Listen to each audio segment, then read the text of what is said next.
Good morning, viewers.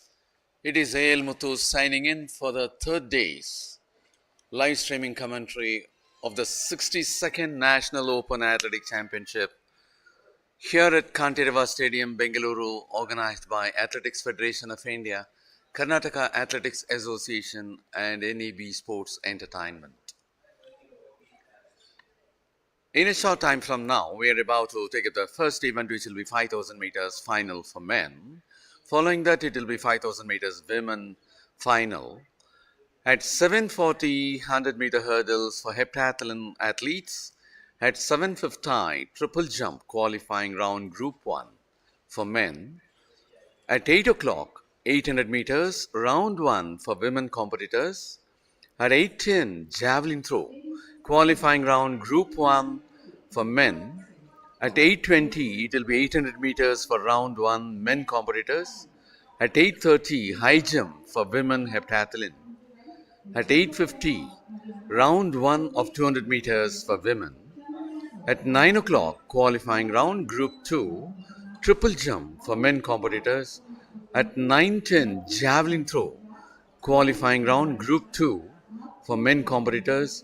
At 9:20, it will be 200 meters, round 1 for men competitors. At 10 o'clock, 400-meter hurdles for women, which will be round 1. And as the last event for the morning session of the third day, it will be 400-meter hurdles, round 1 for men competitors. In the morning session itself, we do have the medal presentation ceremony for the men winners of 5,000 meters and women winners of 5,000 meters. And our afternoon session for the day will begin right at 2:30 p.m.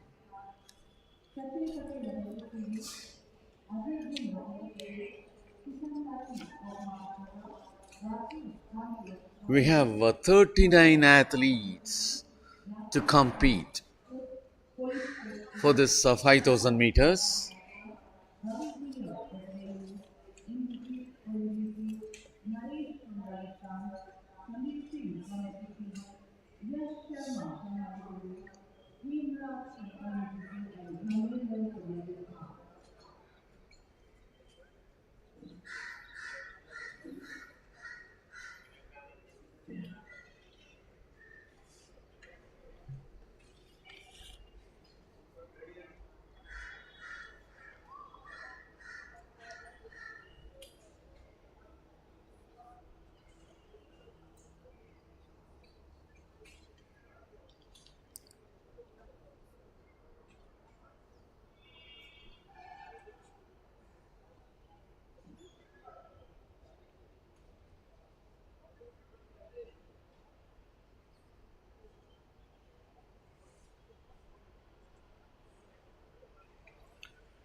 "39 had given entry for this 5,000 meters, of which few had not turned up.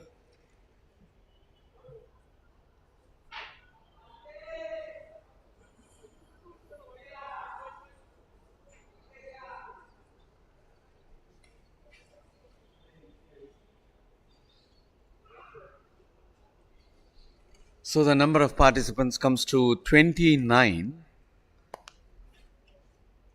and as they are about to start, we'll give you the list of participants for this 5,000 meters in the men's section. Rajesh Kumar of All India Police, Lovepreet Singh of Punjab, Pradeep of Rajasthan, Lal Chowdhury of Uttar Pradesh, Ritik Diol of Delhi, Ankit Kumar of Uttarakhand, Abhishek of Railways, Suresh Kumar of ONGC, Parvez of Delhi, Nabil Sahi of Kerala, Harish of Railways. As they are about to start, we will continue the list after the start. 29 of the athletes are in the final of 5,000 meters for men. There they go. The first event of the third day's 62nd National Open Athletic Championship here at Sri Kantirava Stadium, Bengaluru. Bitu of Haryana, Prithvi Kumar of Bihar, Manoj Kami of Sikkim, K. Anand Krishna of Kerala, Ajay of Haryana, Murli Gavit of Gujarat, Sachelal Patel of Services, Ajay Bind of Uttar Pradesh, Kisan Tadvi of Maharashtra, Rakesh Mandal of Uttarakhand, Gaurav Mathur of Services, Rakesh Badwa of All India Police, Shahad Pathan of Maharashtra, Ravi Gulia of Railways, Indrajit Patel of ONGC, Naresh Chopra of Rajasthan, Sandeep Singh of Services, and Hemraj Gurjar of ONGC. 29 athletes are the part of this final.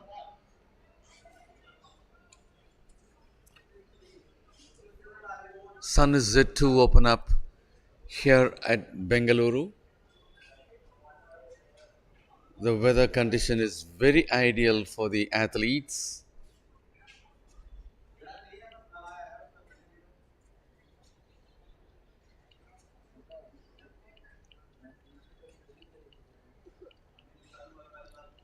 All are moving in a bunch. Of course, three had been left behind as a separate bunch.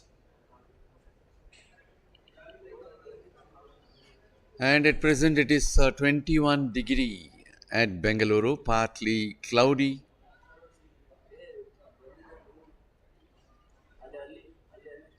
No precipitation expected today.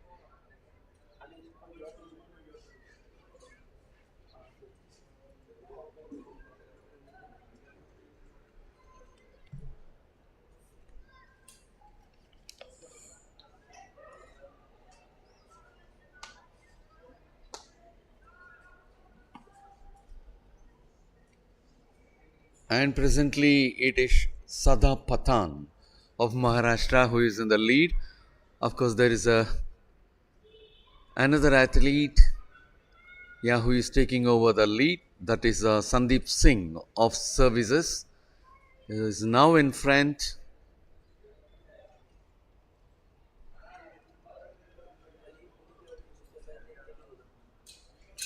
The athletes will have to go for 10 more laps,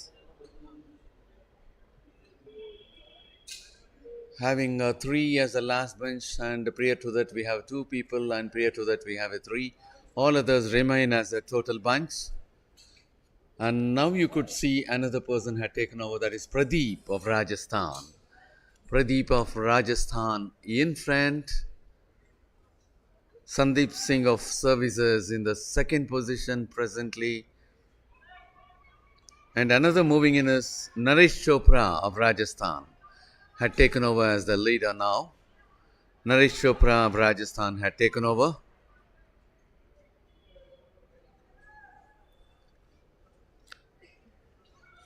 As far as the last edition of this championship here at Bengaluru during October 2022, Sunil Davar of Madhya Pradesh had won the gold for having clocked 14 minutes 10.45 seconds. Gulveer Singh of Services had taken away the silver for a timing of 14 minutes 11.24 seconds. And it was Kiran Matre of Services for the bronze with a timing of 14 minutes 14.35 seconds. And there you could see 954 Naresh Chopra, the present leader, being followed by Sandeep Singh. Naresh Chopra of Rajasthan, followed by Sandeep Singh of Services.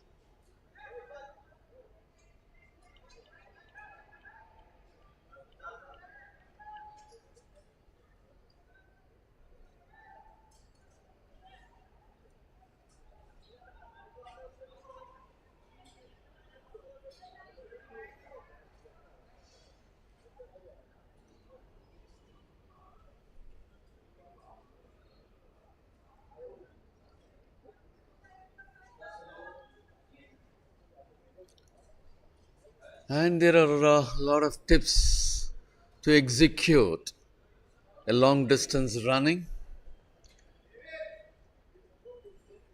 The athletes are supposed to use the right gear. It may sound obvious, but long distance running requires that you be probably clad. Get durable sneakers. Have a well tailored training plan, eat healthy, warm up, cool down, staying hydrated, don't run too soon after having a meal. These are some of the nuances what are to be followed, or the tips what are to be followed by the athletes those are taking a long distance running.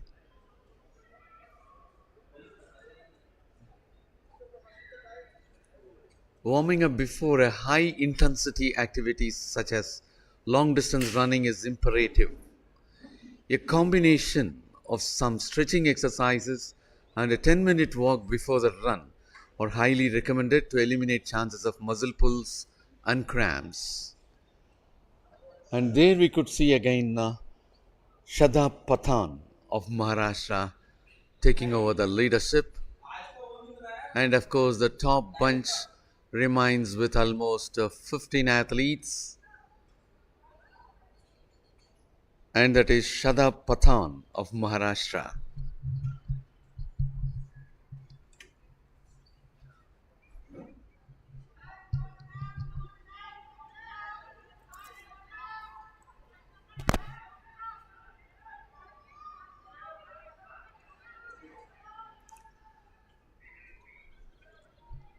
Staying hydrated is the most important thing in the long distance running. Long distance running means perspiration and expelling toxins, but it also removes a good amount of water from the body. The process of hydrating for longer runs should start even before the training session. Make sure to drink plenty of fluids with meals and in between meals. Also, consider a drink of water at the middle point of your run or every 30 to 45 minutes in runs that last longer than an hour.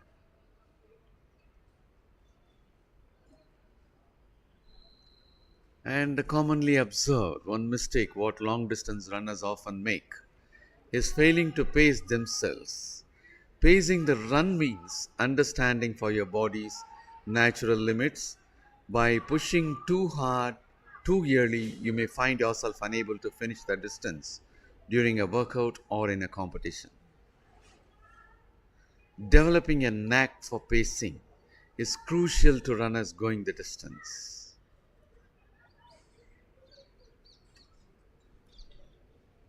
And there we could see Shada Pathan of Maharashtra leading the pack.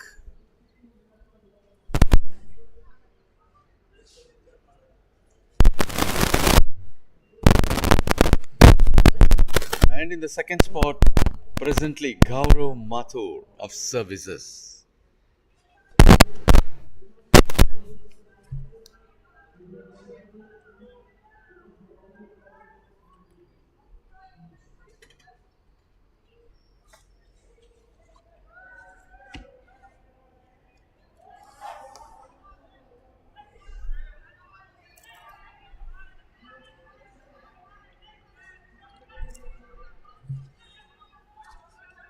Shada Pathan of Maharashtra still in the lead, having Gaurav Mathur of Services so close to him as the second spot.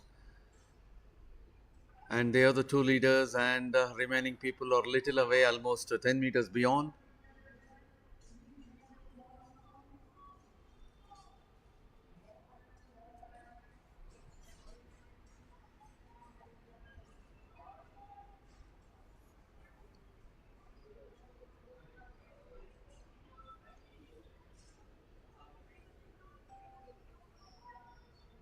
The leaders of the race will have to go for 4 more laps, and there is a change in the leadership, and that is Gaurav Mathur of Services taking over the first position, and Shada Pathan of Maharashtra is moving just behind him for the second, and of course the others also getting closer to the leaders, and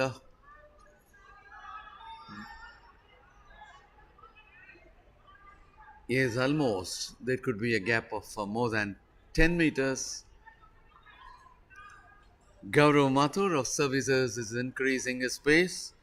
Shada Pathan of Maharashtra is also very keen in closely following him, and always Gaurav Mathur of services is in the habit of looking just behind him who is coming close, and the leaders are about to go close to take a lap over an athlete, and that is Gaurav Mathur of services still continues.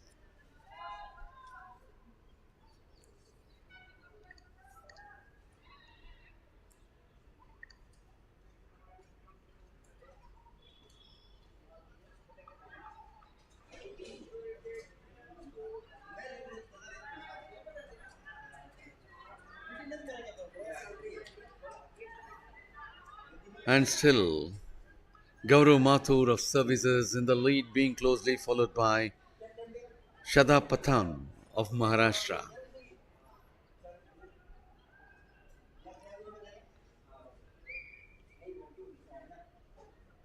Breath control is an important aspect in the long distance running. The best way to breathe while running is to inhale and exhale using both nose and mouth combined. Breathing through both the mouth and the nose will keep everyone's breathing steady and engage his diaphragm for maximum oxygen intake. Experiencing shortness of breath while running is a common and usually a benign symptom, but there certainly are more serious reasons for breathlessness, such as allergies, heats, and humidity, cardiac disease, respiratory problems, and other more serious health issues. And there again, there is a tough fight between Shada Pathan of Maharashtra, who is placed second at present, Gaurav Mathur of services, who is in front.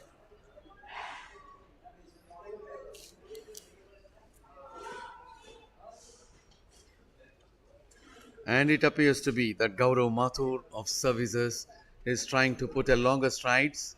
Yes, the distance between the first and second is getting a little wider, and that is a bell sound for the leaders to go for the last lap in 5000 meters.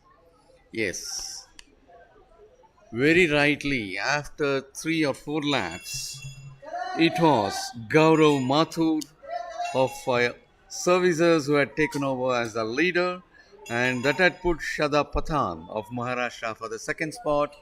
There you could see leader just looking back to know to what distance he is in a lead, and closely following is Shada Pathan of Maharashtra.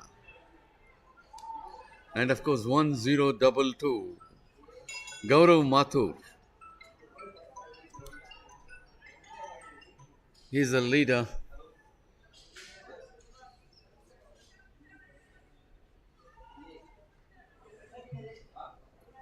Gaurav Mathur moves in front, and others are not prepared to leave him off.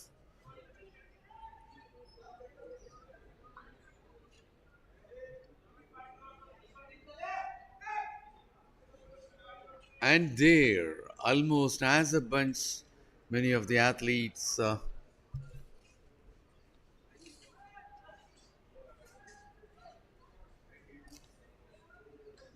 Gaurav Mathur of services,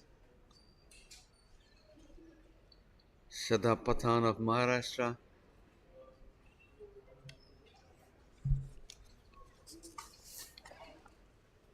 and here comes the results.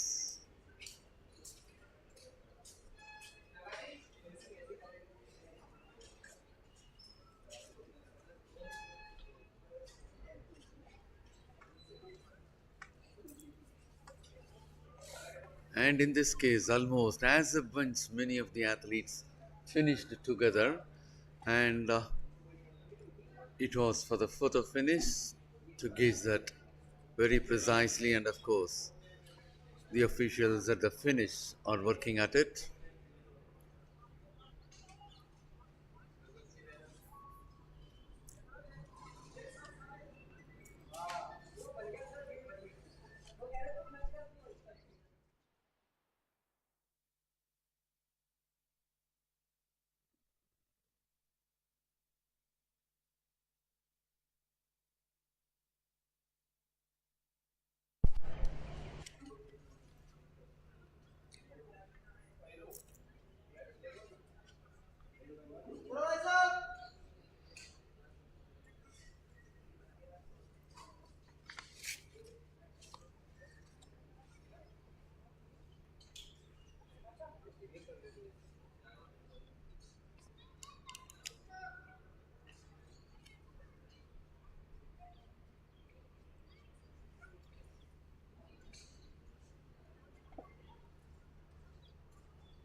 Gaurav Mathur of Services, Lovepreet Singh of Punjab, Pradeep of Rajasthan,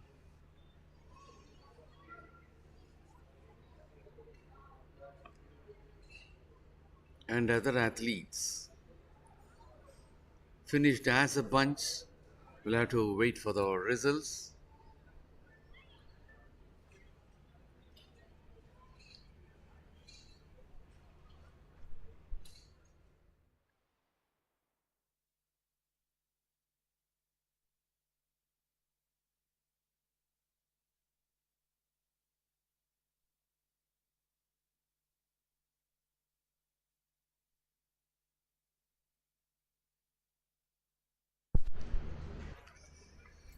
Well, the first event for the third day, 5000 meter final in the men's section got over.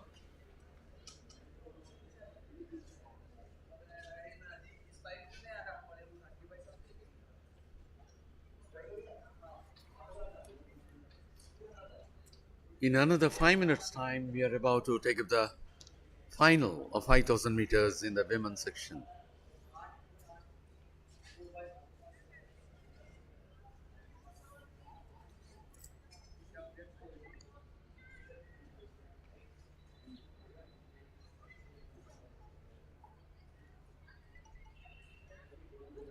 And here it is quite strange that many of the people moved together and none of them showed interest in coming out of the bunch, and they finished as a bunch.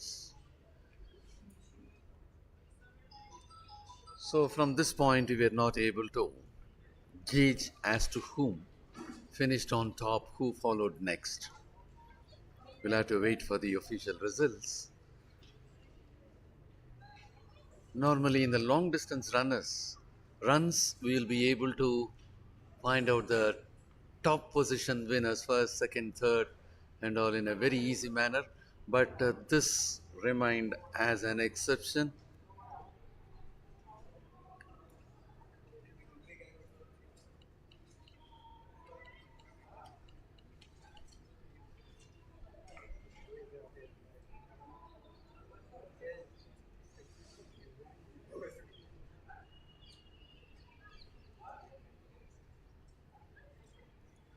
And as far as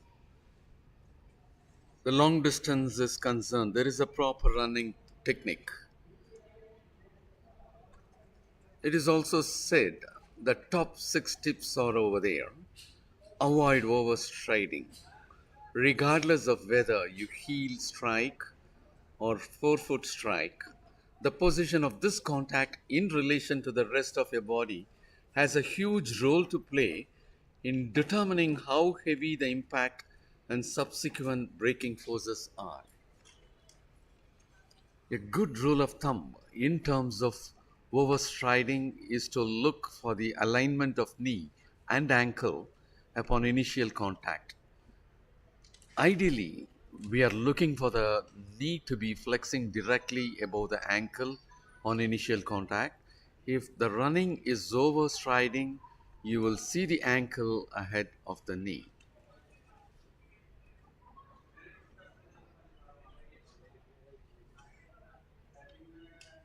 Ankle underneath both heel striking and forefoot.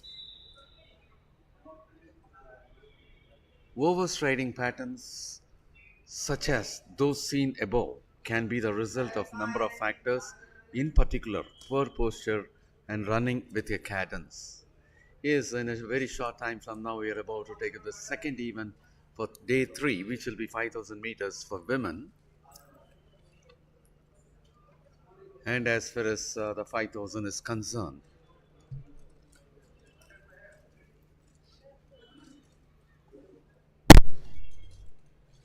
India had recently made laurels and won glories in the recently concluded Asian Championship at Guangzhou.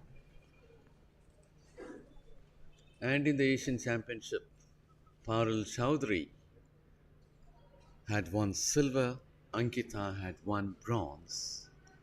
And this is an event which will be witnessing 15 of the athletes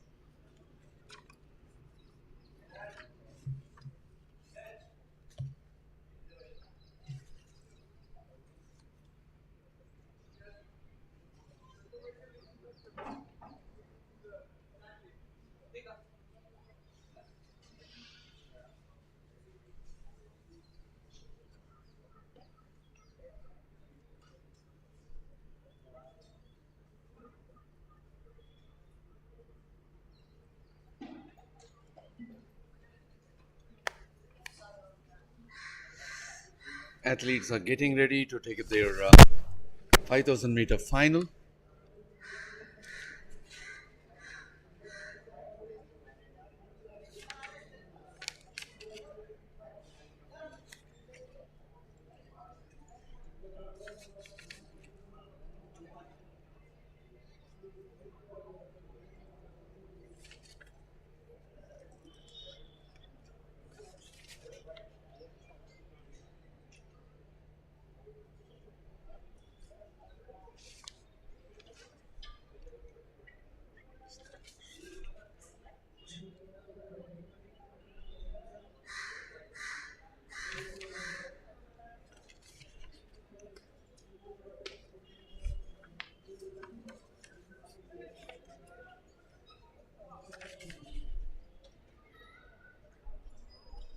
Ladies and gentlemen, let me take you through the 5,000 meters women final race.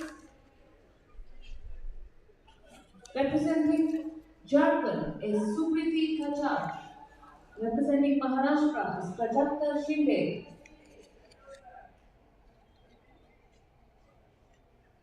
Representing Railways is Munni. Representing Uttar Pradesh is Poolan Pal. Representing And that Delhi is the is introduction Isra. of the athletes Representing Madhya Pradesh is for the Sindhita. final of 5000 meters in the women's section. Representing Madhya Pradesh is Preeti Chaudhary.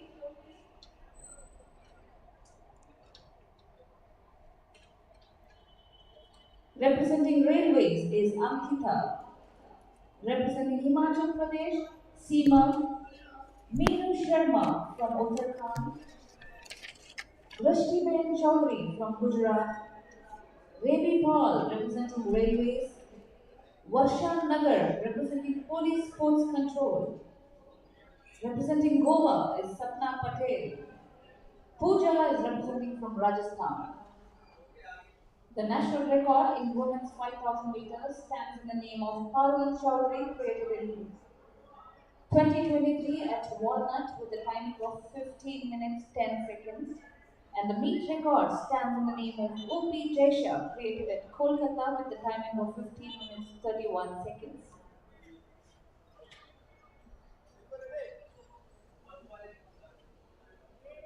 So out of 19, those are given entries. 13 are present, 6 had not turned up, and they are about to take the final.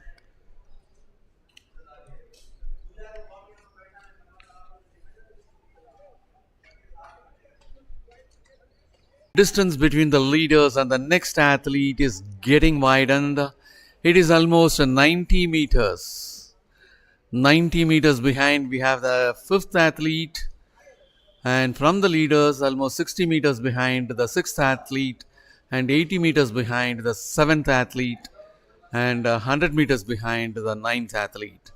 The distance is getting widened as the time goes by, and there is Seema of Himachal Pradesh, who is on good strides. Ankita of Railways, keep following her.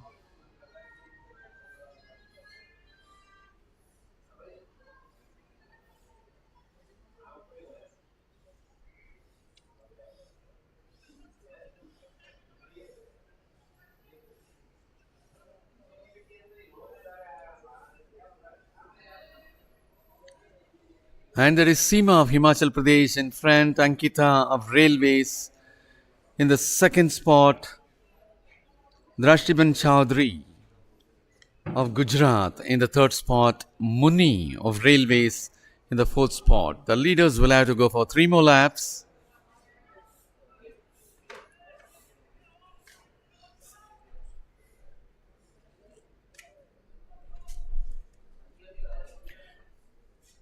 And in general, the long distance runners are advised not to bounce or rotate excessively. Running is a linear motion as they move forward in a straight line. Although many of the constituent movements at individual joints and segments require rotation, to function correctly, the body should not be rotating excessively from side to side. Excessive rotation counteracts the end goal of making forward progression.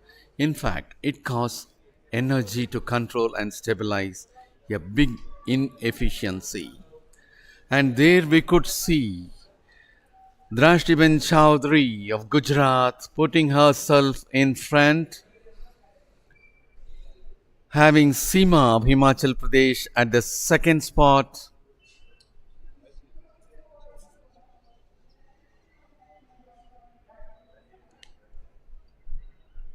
Ankita in the third spot and Muni in the fourth spot. Drashtiben Chowdhury of Gujarat is leading the pack, being closely followed by Seema of Himachal Pradesh.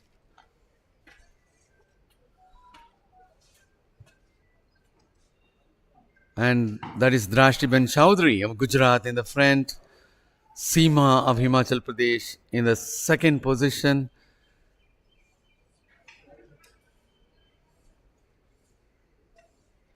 Ankita of Railways in the third.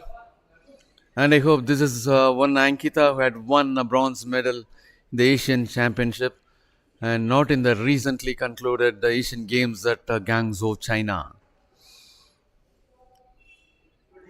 Drashtiben Chowdhury of Gujarat in front, Seema of Himachal Pradesh so close in the second spot, Ankita of Railways in the third spot, and a little behind there comes Muni of Railways for the fourth spot. The three remain as a bunch. The leaders will have to go for the last lap, and the fourth one is almost 10 meters behind the leaders, and there is a heavy exchange between Ankita of Railways trying to put herself in front. There you could see there is a tough fight. Seema is not prepared to give up. Seema of Himachal Pradesh is also rushing up, gearing up her speed. Ankita of Railways is trying to catch up the top position almost for a longer time.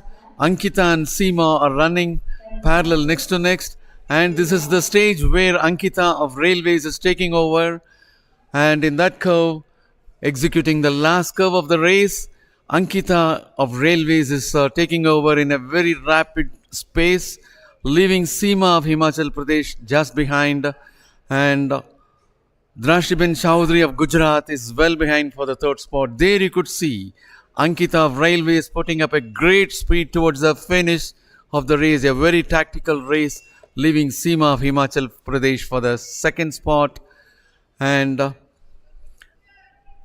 Drashtiben Chowdhury of Gujarat for the third spot. It was a very tactical race. Even though Seema of Himachal Pradesh was leading for many number of laps, it was Ankita of Railways who was running behind her all the time, and she executed very well. And after the bell was sounded for the last lap, in almost 300 meters to go, she was able to move parallel to the lead runner, that is Seema of Himachal Pradesh and Ankita of Railways were running almost parallel to each other for the 100 meters, and when there was 200 meters remaining for the race to get over, Ankita of Railways started her pace in a great manner, and that made her to be in front of Seema, and Seema was not able to catch up in that remaining 200 meters, and absolutely in the last 100 meters it was Ankita of Railways who was leading all alone, and she had finished the race in style, and she had a very tactical race. Even though she is capable of going much more pace, she reserved the pace to burst out in the last 300 meters.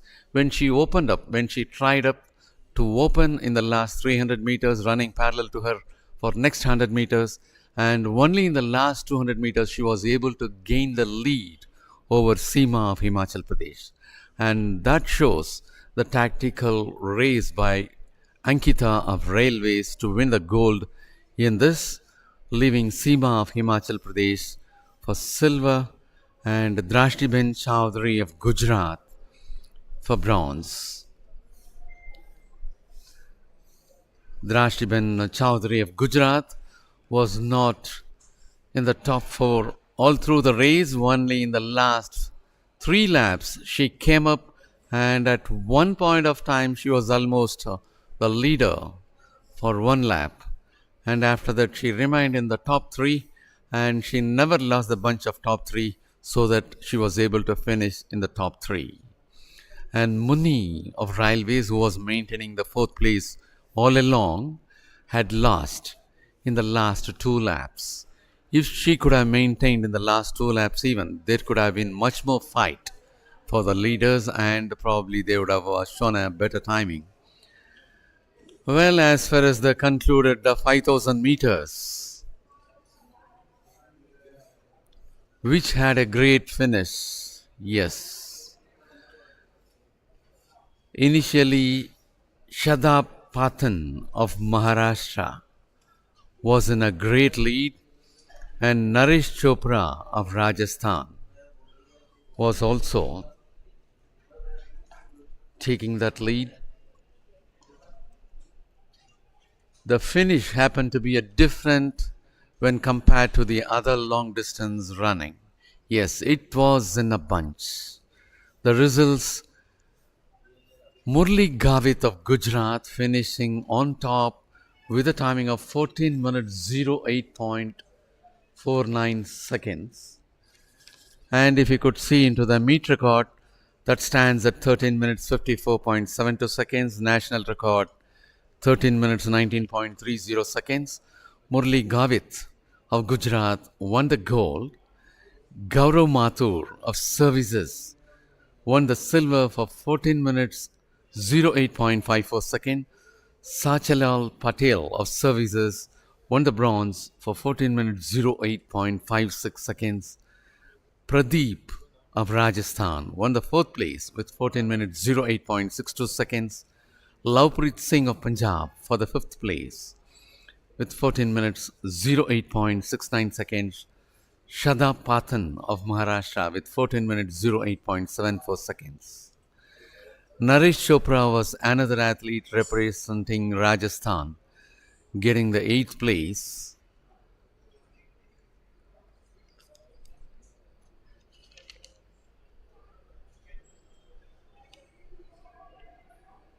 Gaurav Mathur, who was leading in the last few laps in the men's section, was able to win the silver. Murli Gavit of Gujarat had overtaken him, and that was a difference of 0.05 seconds. Such close it was. Between the second and third, it was 0.02. Between fourth and fifth, between first and second, it was 0.05. Second and third, it was 0.02. Third and fourth, it was 0.06 seconds. Fifth and sixth, it was 0.07 seconds. Sixth and seventh, it was 0.05 seconds. Yes, those runners finished as a bunch.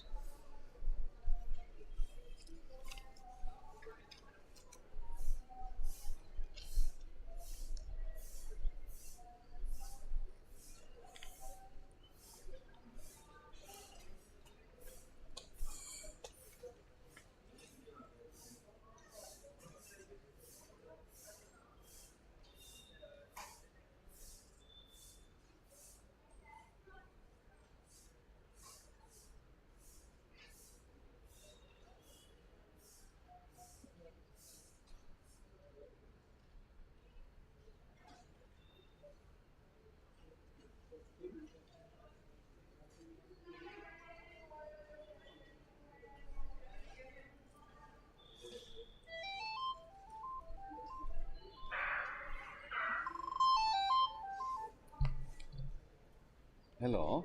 Yes.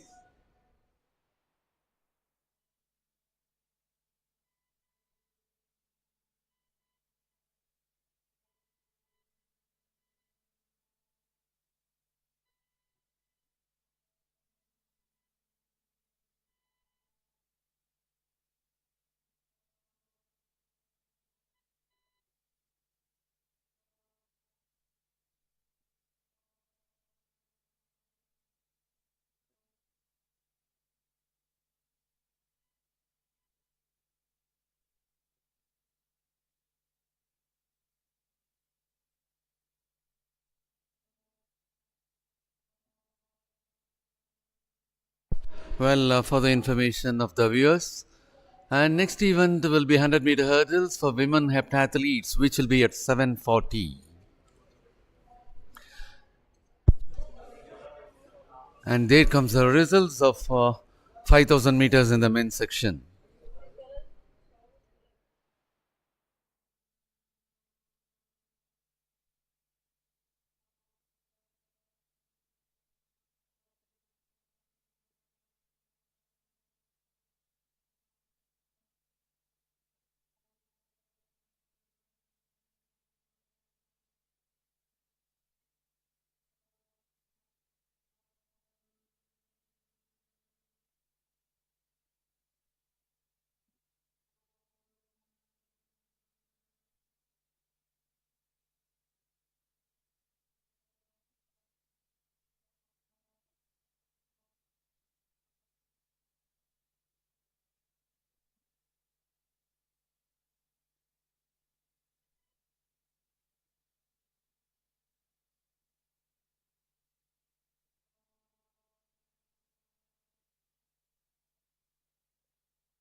So once again, the morning of day 3 of the track and field, and we have the first of the events after the 5,000 meters for men and women, which is the women's 100 meters hurdles, the heptathlon 1. So that's the first of the events in the heptathlon. The heptathlon, as you all know, consists of 7 events. They start with the 100 meters, the high jump, the shot put, the 200 meters, the long jump, the javelin, and they finish off with the 800 meters. We'll give you the lineup, which is getting ready. There are 5 athletes or 5 girls or 5 women in the first heat. There are a total of 3 heats. Deepika is in 3, 1 and 2 are vacant. Tanushree is in 4, Pooja is in 5, Akshata is in 6, Sonu Kumari is in 7. The women's heptathlon, the combined events, contested in the athletic program of the Olympics as well, and the World Athletic Championships, the World Athletics Combined Events Tour determines a yearly women's heptathlon champion. The women's outdoor heptathlon consists of, as I mentioned, the first 4 contested on the first day and the remaining on day 3. Or day 2, correction. So it's spread over 2 days. The women's heptathlon, 4 events on the opening day and 3 events on the second day. The heptathlon has been contested by female athletes since the early 1980s, when it replaced the pentathlon at the primary women's combined event contest. The javelin throw and the 800 meters were added. And it was first contested at the Olympic level in 1984 at the Summer Olympics, and in recent years some women decathlon competitions have been conducted consist of the same events as the men's competition in a slightly different order, and the World Athletics has begun keeping records for it, but the heptathlon remains the championship level combined event for women. Kindly be available for your medal ceremony and do not miss the timing. So 5 listed for the first of the 3 heats in the 100 meters hurdles for heptathlon.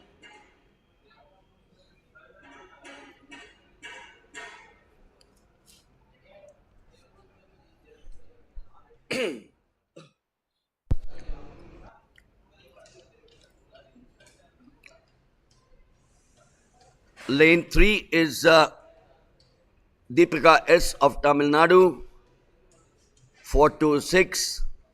Lane 4 is Tanushree of Rajasthan, 5 is Pooja of Haryana, 6 is Akshata of Karnataka, and 7 is Sonu Kumari of the Railways.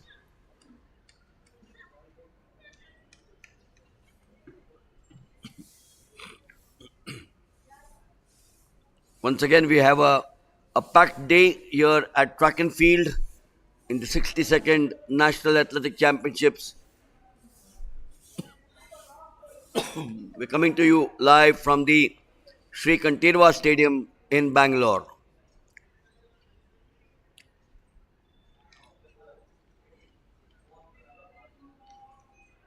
So on their marks, Deepika 3, Tanushree 4, Pooja 5, Akshata 6, Sonu Kumari 7. The first heat, women's 100 hurdles. Clean start.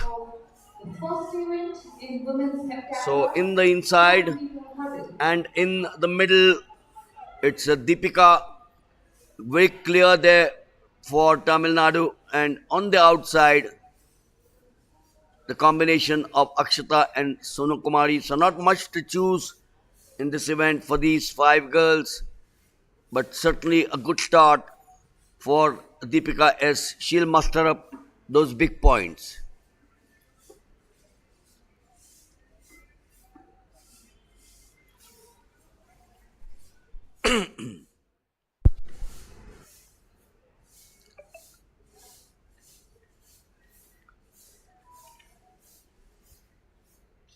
Nafisatau Thiam representing Belgium. So there you are, Deepika S 14.90, Sonukumari Railways. She was in lane 7, 14.90. Akshata Karnataka 15.19. Pooja Haryana 15.30. And Tanushri Rajasthan 15.63. So 14.50 will fetch her some big points if you compare her with some of the others down the order.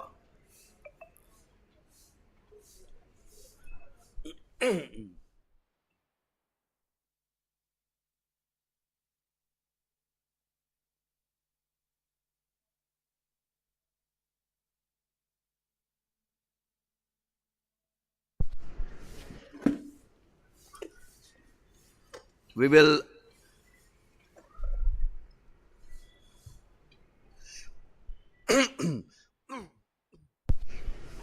now have heat 2. Second trial in The 100 meters second heat would women's be heptathlon. the for the 100 meters hurdles after Deepika S won the first.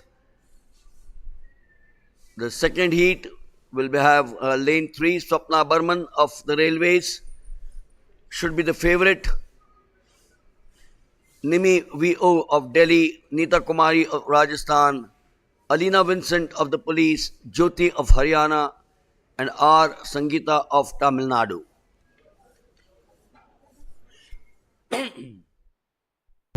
In lane number 4, we have Nimi VO representing Delhi. In lane number 5, we have Neeta Kumari So from Swapna Rajasthan. Burman of In lane number 6, Railways we have Alina Vincent does not from seem to be Police Force participating. Control. In lane number 7, we have Jyoti from Haryana. So the lineup is Lane number lane 8 1, is 2, Sangeeta 3 are from vacant. Tamil Nadu. 4 is Nimi VO of Delhi. Neeta Kumari of Rajasthan is in 5. Alina Vincent of Police in 6. Jyoti Haryana 7. And Sangeeta Tamil Nadu in 8.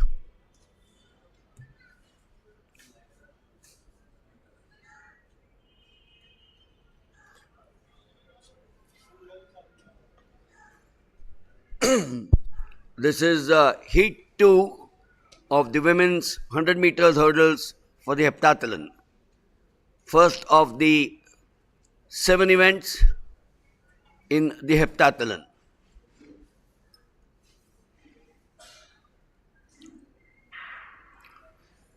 Set off with a clean start. That is the start of second trial of Once women's again in the inside the 2 100 girls, meters. but this is now closed. They're dropping hurdles, which might cost them a few important seconds.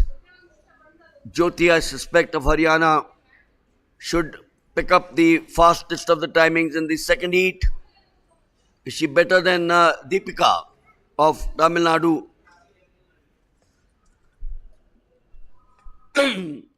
who won the first heat?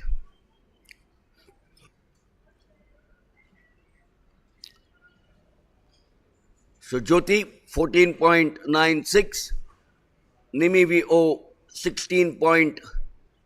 15.63, correction, 15.63 to Nimi VO. Jyoti 14.96, shade slower than Deepika of the heat 1.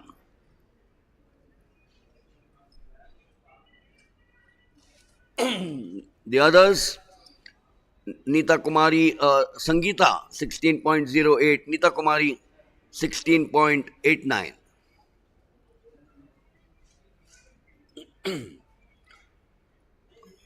So it's important that each of these athletes, even up to number 4 or 5 in the heat, the timings are important because these are counted towards their point, which they accumulate, and they may have some strength in some other event, and hence the timings of every event, starting with the 100 meters hurdles, becomes that much more important.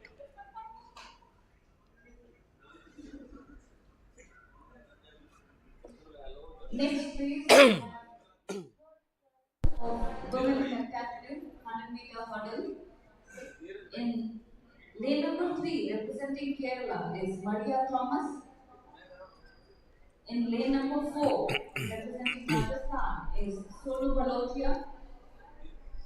In lane number 5, representing Punjab, is Ritu. In lane number 6, representing Heat Haryana, 3 of Bhargavi. the 100 In lane meters number 7, hurdles. representing Gujarat, is Nirali Savani. Maria Thomas In lane is in number 8, 3. representing Railways, Sonu is Balotia of Rajasthan is in 4. Ritu of Punjab is in 5. Kajal Haryana is in 6. Nirali Savani of Gujarat is in 7. And Tanu of the Railways is in 8. Heat 3, the women's 100 meters hurdles, heptathlon event 1.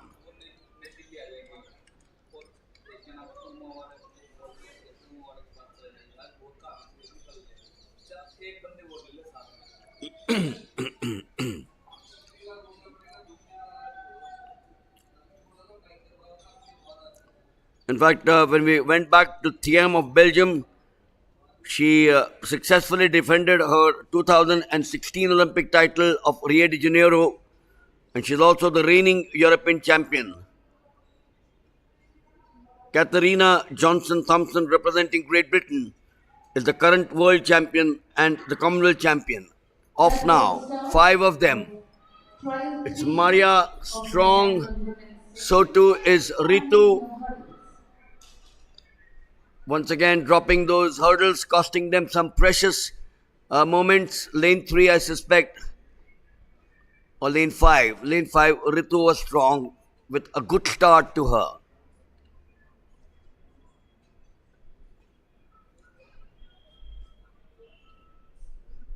Next event on track is 8 we have of 800. So Maria Thomas was the first lane, or lane 3. Ritu hit is 15.37, much slower than the first two heats. Ritu representing Punjab 15.37. Her strength perhaps could be the throwing events. Swapna Burman, the Indian heptathlon, incidentally has not reported, so she's not taking part.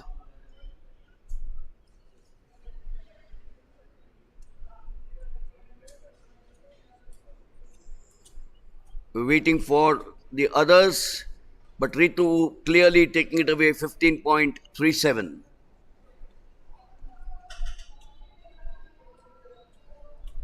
In field events, right in front of the dais, we have qualifying round of Group 1 and triple men's section in progress.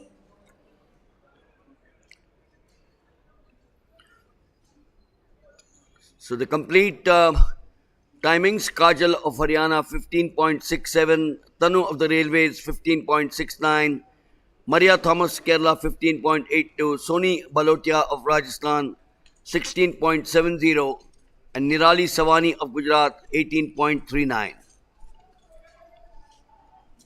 The heptathlon scoring system was devised by Dr. Karl Ulbricht, a Viennese mathematician, and the formulae are constructed so that for each event, a designated benchmark performance. And to give you an example, approximately 1.82 meters for the high jump scores 1,000 points. Each event also has a minimum recordable performance level. Example, 0.75 meters for the high jump corresponding to 0 points. And the formula are devised so that the successive constant increments in performance corresponds to gradually increasing increments in points awarded. The events are split into 3 groups and the scores are calculated according to the 3 formula.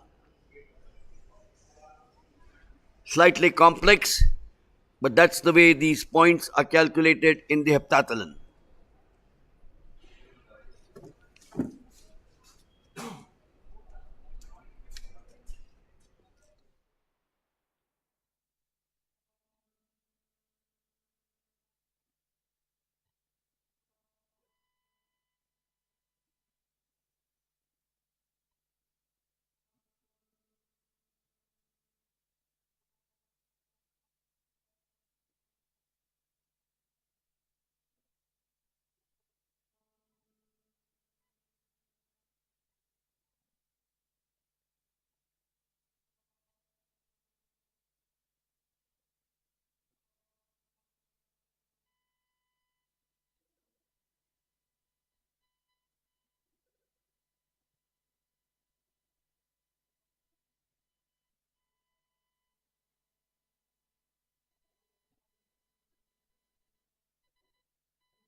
The triple jump for men is underway.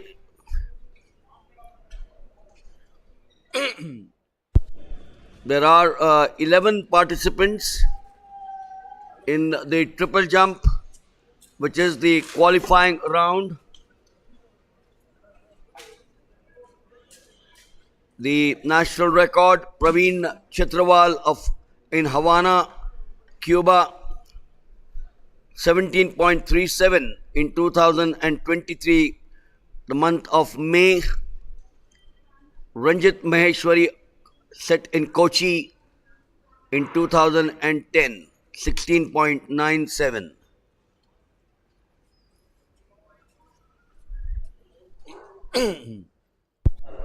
Popularly called the hop, step and jump, the triple jump. It's a combination of three activities that you need to perform: the hop, the step and the jump.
Krishna Singh, 14.74.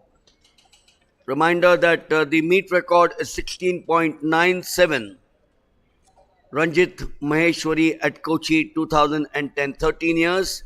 This record is standing.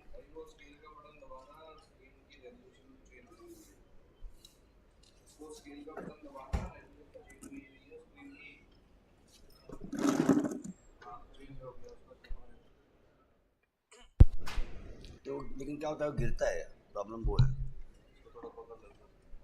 ऐसे ही पकड़ के नीचे रख दो.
The triple jump, also known to many as the hop, step and jump, an event which requires both speed, 15.15 for Vimal Tamizichelvan of the SSCB. Heat number 1. Kajal Kanwale, Pooja from Railways, Pooja again from Kerala,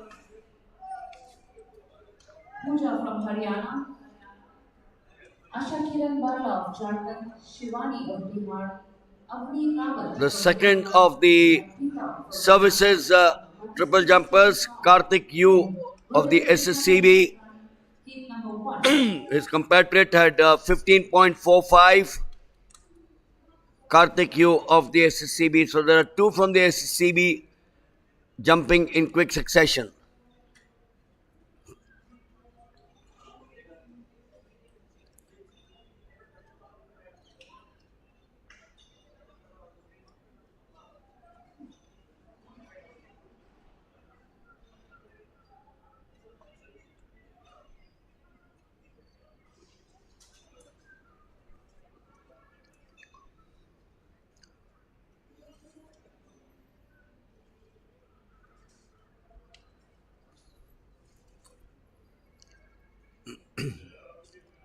the triple jump, speed, and leg strength for good performance.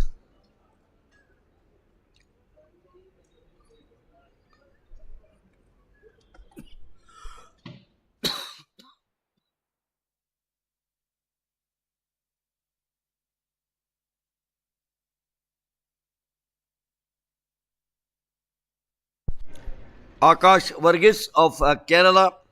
As we now shift our attention to the two-lap event, the 800 meters for women, a total of 3 heats.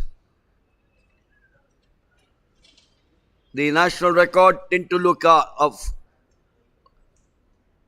Kerala, but she recorded that in split 159.17 in 2010. The meet record also Tintuluka of Kolkata, 2 minutes 56 seconds.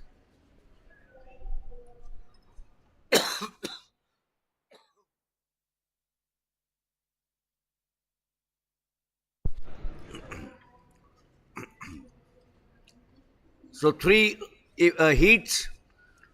The lineup, all 8 are occupied, but I see lane 3 is vacant. Lane 1 is Kajal Kanwade of Gujarat. 2 is Pooja of the Railways. 3, Abita Manuel of Kerala has not called it out there. Asha Kiran Barla of Jharkhand in 5. Shivani Kumari of Bihar. Avani Rawat of Delhi and Arpita of Karnataka.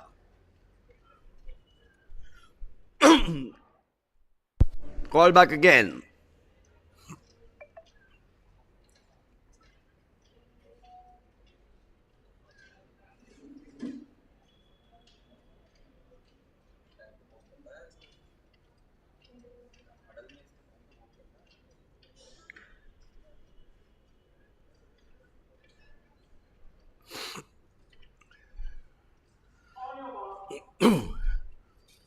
So heat 1, Kajal Kanaude, Pooja, the 2 Poojas in lane 2 and 4, Asha Kiran 5, Shivani in 6, Avni Rawat in 7 and Arpita in 8. They are on the far side, now going into the home straight, the 800 meters. The shortest commonly run middle distance running event. It's run over 2 laps as you now watch them.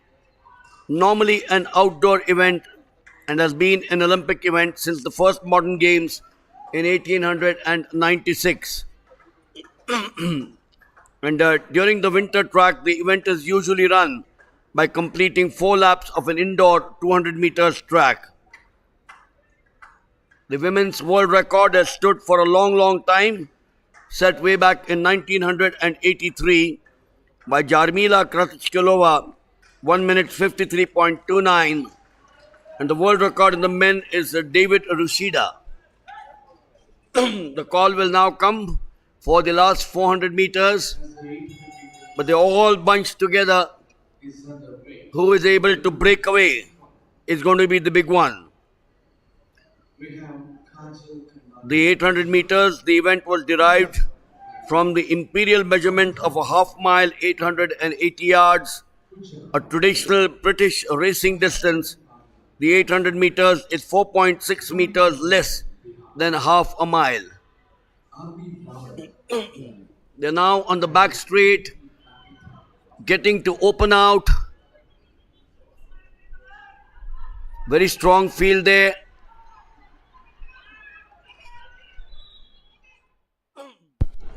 And the crowd cheering the 4 of them. So 3 heats, 2 to qualify, and the 2 best losers. This is strong. Pack of 4. There's someone struggling there, but this looks fairly close now towards the end. The big thing for these women runners is for the first 2 to make sure that they do qualify, and then the third says, I need to get the best timing. So even if I've not finished in the first 2, I might sneak in with those 2 best losing timings. Avani Rawat of Delhi,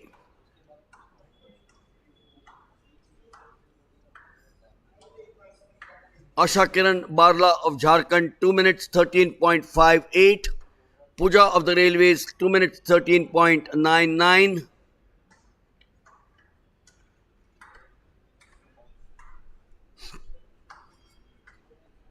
So those are the two who qualify automatically.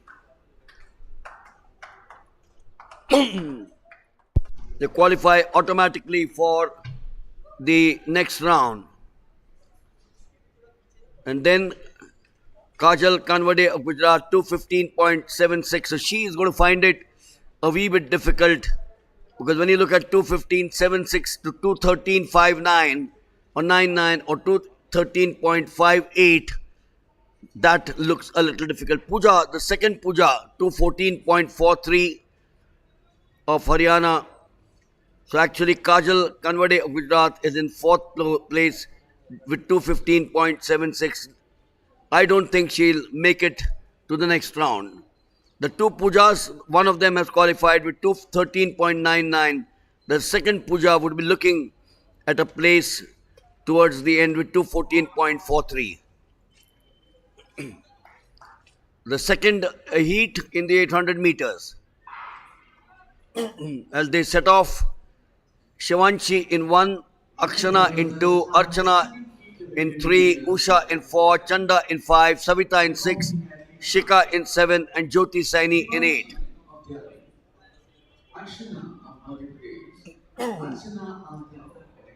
So if you now watch, after on the home straight, on the back straight, all the 8 athletes have now gone into the inside lane after that initial advantage to start off with. Now it's a common advantage for all 8 of them. This seems to be a faster event, well paced.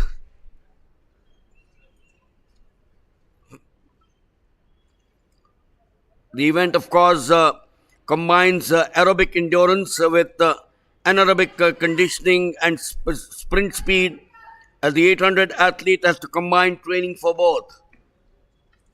Now the last 400 meters. 4 of them together, in fact 5 and 6 could be perhaps chasing them, but the top 4 are certainly in good nick.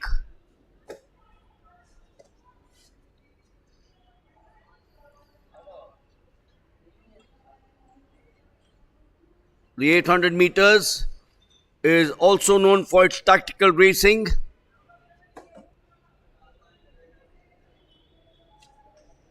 Jyoti Saini of Punjab at the far end at the 200 in the lead at this point of time.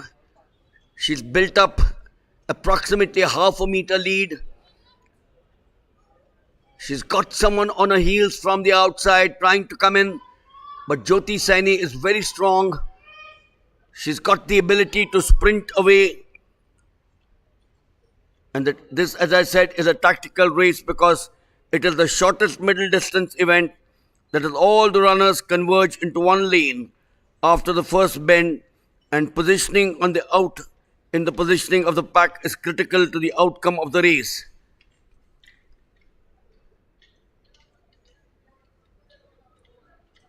(3:22), Jyoti Saini of Punjab.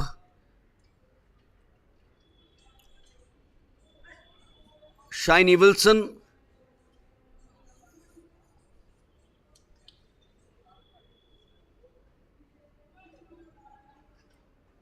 So 2 minutes 10.82 it is for actually Chanda for 3:27. Sneaked from behind. She got it all for herself around the 200 meters. Archana Adav of Maharashtra 211.52 and Akshana Madhya Pradesh 211.99. Better timing here. Jyoti Saini, who I thought was actually the leading in the bunch, 212.20. So it's Chanda of the Railways along with Archana Adav 210.82 and 211.52, the two to qualify automatically.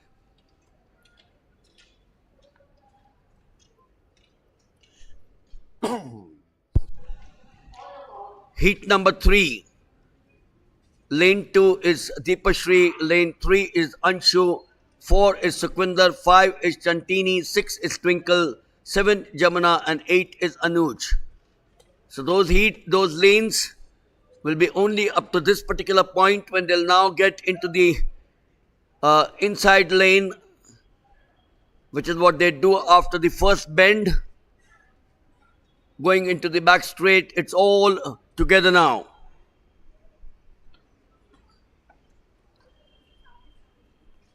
Gaining, of course, a front position early in the race is often advantageous, as there are occasionally trips when running in a pack. You remember the Olympic champions, Dave Wattle in the men, Kelly Holmes and others have defied that logic by running a more evenly paced race, lagging behind the pack and accelerating past the slowly early leaders.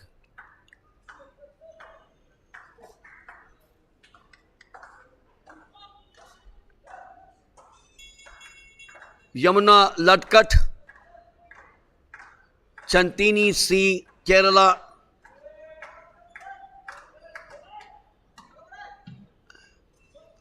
So this is again all together from the outside.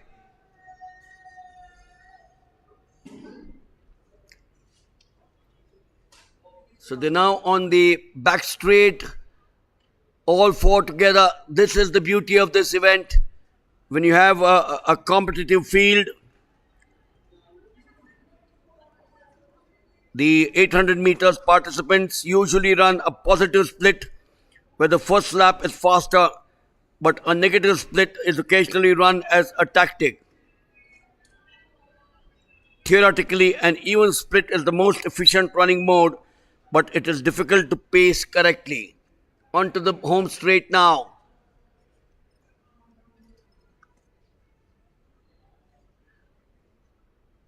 Very cool, not flustered at all.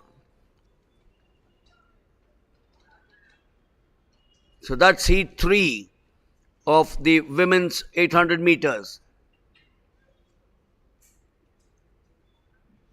Sukhwinder Kaur finishing second, I suspect. Yamuna Ladkat of Maharashtra 211.54. Sukhwinder Kaur Punjab 211.39. C. Chantini of Kerala 215. So that's not. So the timing in this has not been better compared to the second heat where we had 210 211s.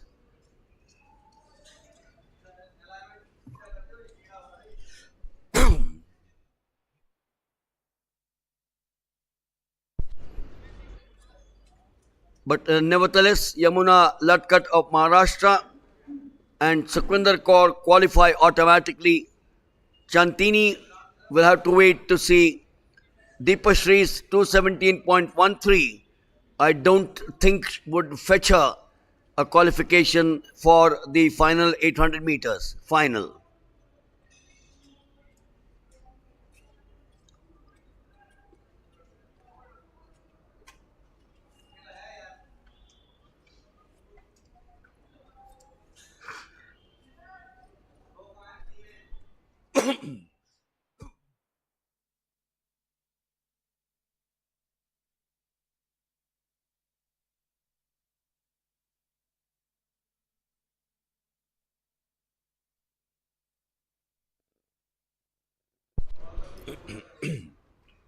From the 800 meters, we are now here for the triple jump.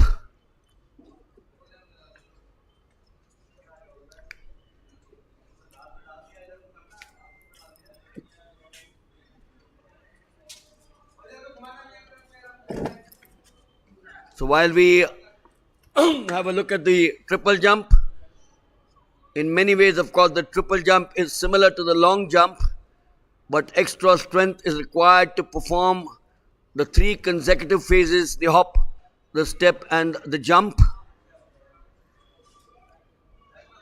Ideally, a good triple jumper must therefore combine the speeds of a sprinter with the jumping ability of a high jumper. So I'm repeating, you must have the speed of a sprinter and the ability of a high jumper. And furthermore, as the complete action involves taking off from the alternate legs, it is a distinct advantage to have both the legs equally developed.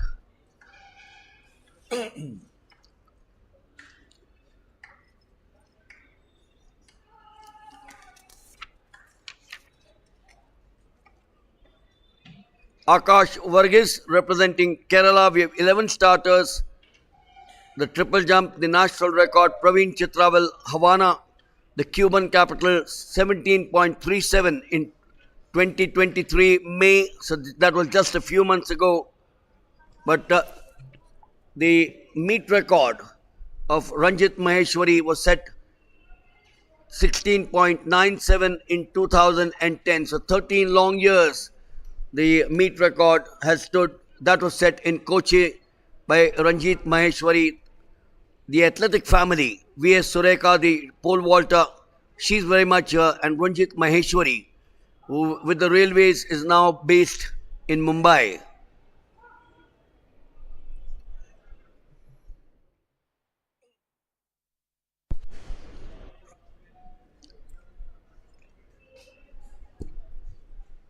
Well, as we are about to take up 800 meters, heats in the men's section. So while The team manager of Bihar, Haryana, and so while we have the 800 meters for the men to get underway, and trying we have with us Dr. Bharat. Remember, yesterday we had time spent with him. I repeat, the team managers of Morning, Doctor. Haryana and Good morning, Mr. Wagle. are requesting Looking at the 800 meters and the triple jump both on simultaneously, let's look at the 800 meters. What are the precautions that you need to take in the middle distance running? Because remember, we talk of different medical issues in the 100, different medical issues, I presume, in the 200, the 400, and the 800, and so on and so forth. 800, what according to you are the major issues? the competing athletes. Well, there is nothing specific about 800, but 800 and all the middle distance running is a when we look at the energy pathways that are involved, it is a combination of sprint and also to some extent the endurance part of it. So the injury profile is also such that we will have a lot of muscle tears, but also a combination of tendinitis type, which are a part of overuse injuries. So what we see here is overuse injuries and acute injuries both combined. We'll continue to talk about those aspects, but we'll give you the lineup. 13 of them in the 800 meters. Anil Kumar, Sikkim; Ashok, Delhi; Shakil, Rajasthan; Ramdev, Police; Anup Kumar, Uttarakhand; Nagarjun, Tamil Nadu; Abhishek Thakur of the SSCB; Gurman Singh of Punjab; Arjun Vaskale of the ONGC; Satyadev of Haryana; Tushar Bekne of Karnataka; Raghuram of the Railways; and Akhil of Kerala. So when you talk of, if you look at heat 1 of the 800 meters, I've got boys or men from Sikkim down to Punjab, down to Haryana and Kerala. Right. The 800 meters, would it make a difference in terms of the output from an athlete from a state in the country? Well, if you say the state, I would definitely give the top place to Sikkim. Now, Sikkim is a state wherein there is a lot of high altitude, while Kerala is just at the sea level. Now, people with living in states of high altitude have a higher hemoglobin because of the hypoxic conditions. But we say live high, train low. So that is the mantra. Where But then someone like a Shiny Wilson, now Shiny Wilson Abraham, yeah. defied that logic. She came from Kerala and held the 800 meters record for many years. Fortunately, she chose her parents wisely.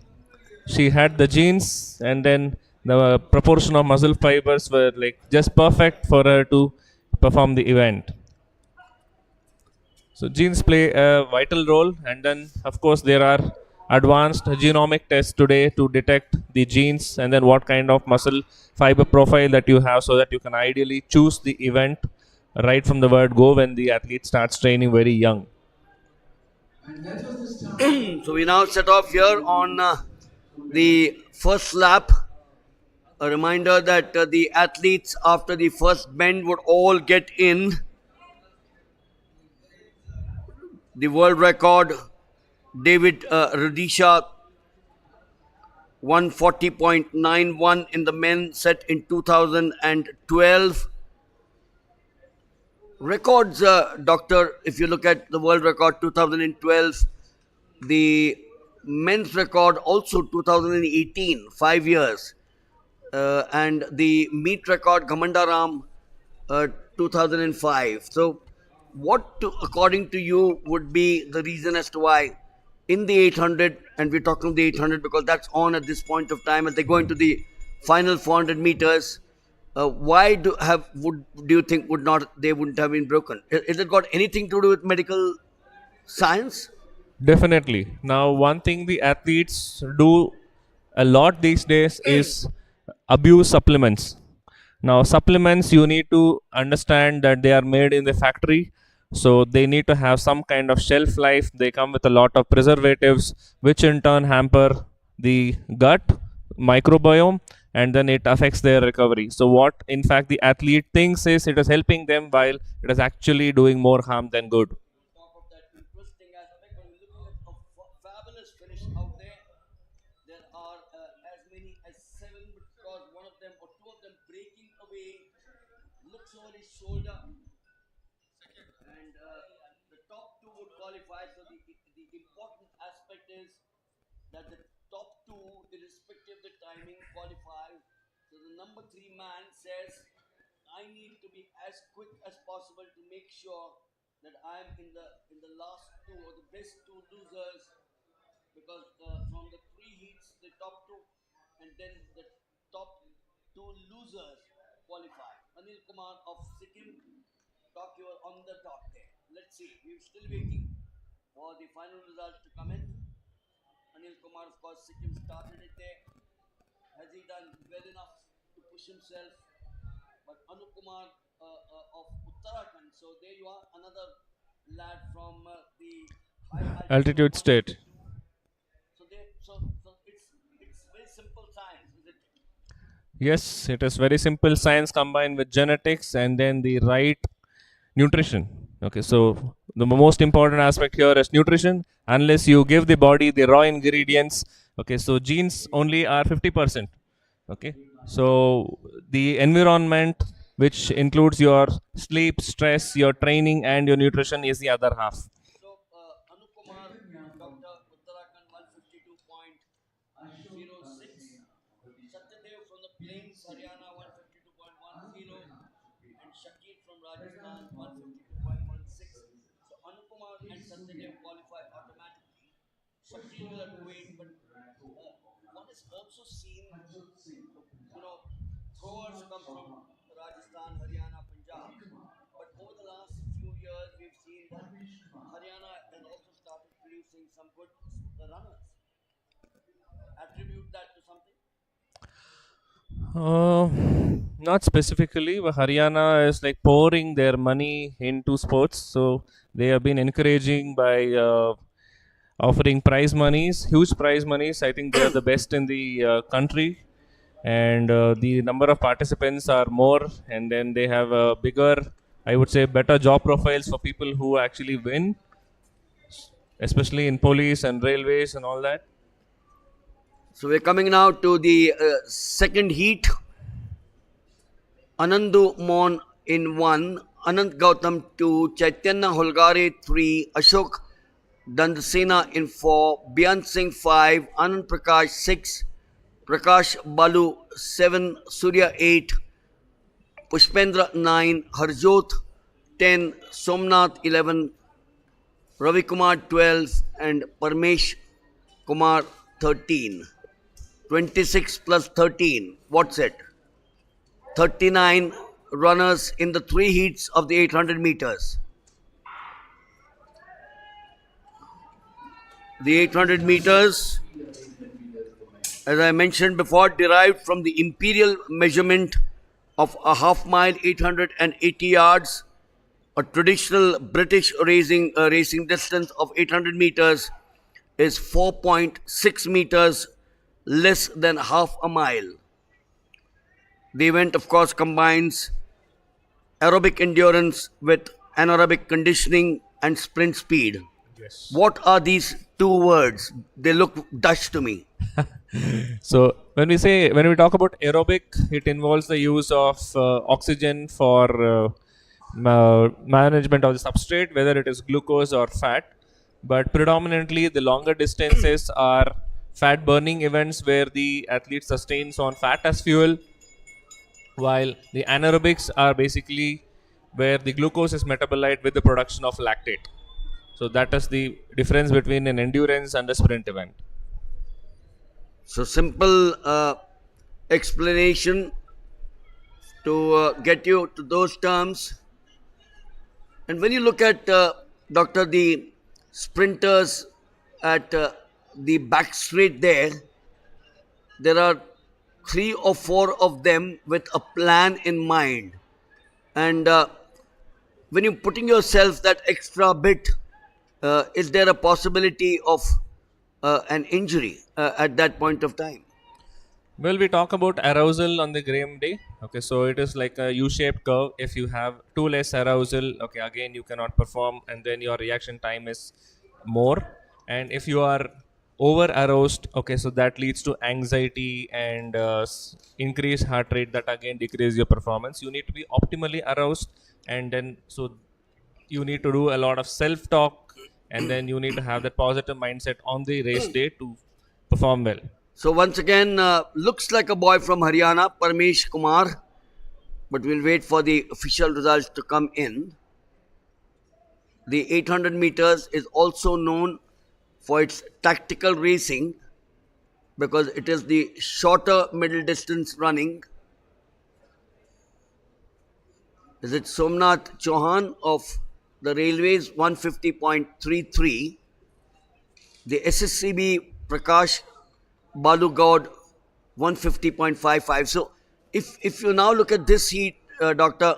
Bharat, Railways and SSCB, very clearly they go in with some advantage in terms of their support staff, and in your case I'm talking of the doctors or the physios and the related support staff which helps them in the Railways and the SSCB. Yes, it is more the organizational commitment that is very important in production of a huge pool of athletes. So first thing, their pool is bigger, and also it is much more organized, especially when it comes to SSCB. Third heat of 800 meters for men. The competing Which obviously means that the states, if they need to do well in sports, they need to have the same support as the Railways and the SSCB do. It is going to cost money. Well, it is more to do with commitment rather than money. There are ways where we need not always have world-class infrastructure. Okay, so the governments these days are more focused on the physical infrastructure than the human resources. Okay, while with the human resources, a lot can be done with a cost-effective way. So it is more to do with human resources and recognition of their utilization in sports. We're talking to Dr. Bharat as the events go on. Remember, we've not gone out of the event. The event is on. We're talking of aspects related to the event. And if you're watching this live telecast, particularly the coaches and the children, try to understand or grasp what Dr. Bharat is trying to tell you, because these are aspects which go on at the end for the betterment of the event. Coming up, Heat 3, Salman Farooq, Gaurav Atri, Gambhir Singh, Mujamil Amir, Rahul Chaudhary, Pradeep, Shahrukh, Basant, Akashdeep, Dinesh, Prathamesh, Jagdish, and Manpreet. And Doctor, since you've been around for sports for quite some time, I'm looking at runners in the event, and we're looking at the 800 right now as they will now come into the inside all the athletes after the initial advantage. Athletes occasionally fast enough to also compete in the 400 meters, and more commonly have more endurance to double up in the 1500 meters. Only Alberto Vantareno and Yarmila Kratiskilova have won major international titles at the 400 and the 800. Two different events, isn't it? Yes, two different events, but it is almost in the same category. Okay, so I mean they must be gifted with the right proportion of muscle fibers of type A and type 2. Okay, so that is what is actually helping them. Gaining the momentum there in the 800 meters, the same pattern that one can see as they go to the far bend. Front position early in the race is what three of them did. Mujamil Amir, Basant Chauhan. Look at the body style, Doctor, from your perspective, and I know they're in good hands with good coaches, but sometimes do these styles make a difference towards the end? And I'm talking from an injury perspective. Well, more than the injury perspective, now the efficiency of movement decreases the energy cost of running. Now, when we are talking about milliseconds and microseconds making a difference to the whether it is a gold or silver or a bronze, so the more efficient the movement is, okay, so it makes a lot of difference. So body styles, yes. Now when we talk about body styles, there are three things. We have a somatotype, wherein the athletes are mostly the ectomorphs, where they are tall and then lean and then they are very not so muscular. Okay, so the endurance events athletes are mostly ectomorphs, while the sprinters are mostly the mesomorphs, where they are very, very muscular. The railways, once again, Pradeep Sentalu, 1 minute 50.48. Mujamil Amir, whom I thought was in the lead for a fair bit of time, finishing second and qualifying 151.07. So these two would be the two who qualify automatically, because remember, it's the first two who qualify and then we have the best two losers. 151.41. He could just be lucky there. Akashdeep of Punjab. And then you talk of the 800 meters where you have a positive split where the first run is faster, but a negative split is occasionally run as a tactic. Any thoughts? When I'm looking at that question, where do you think does the athlete say that I have to run a positive split with a first lap being faster? Is that psychological? Is that more of a pressure? And is that a good point from a body use point of view? Well, it's more of a strategy to, if we have to talk about it now. See, it all boils down to something called as fat adaptation. Now, the more the body can burn fat and then efficiently, so then they can utilize the same to produce the ATPs and then sprint at the last moment. Okay, and of course, the glucose is being spared if their fat adaptation is actually very good. The question which I'm going to repeatedly ask you, because that's where the Athletic Federation of India, the AFI, has been emphasizing regularly, but more so over the last few years, is to tell the youth, the parents and the coaches, don't adopt shortcut methods. Yes. So, I mean, would you believe me if I told you that there is a more powerful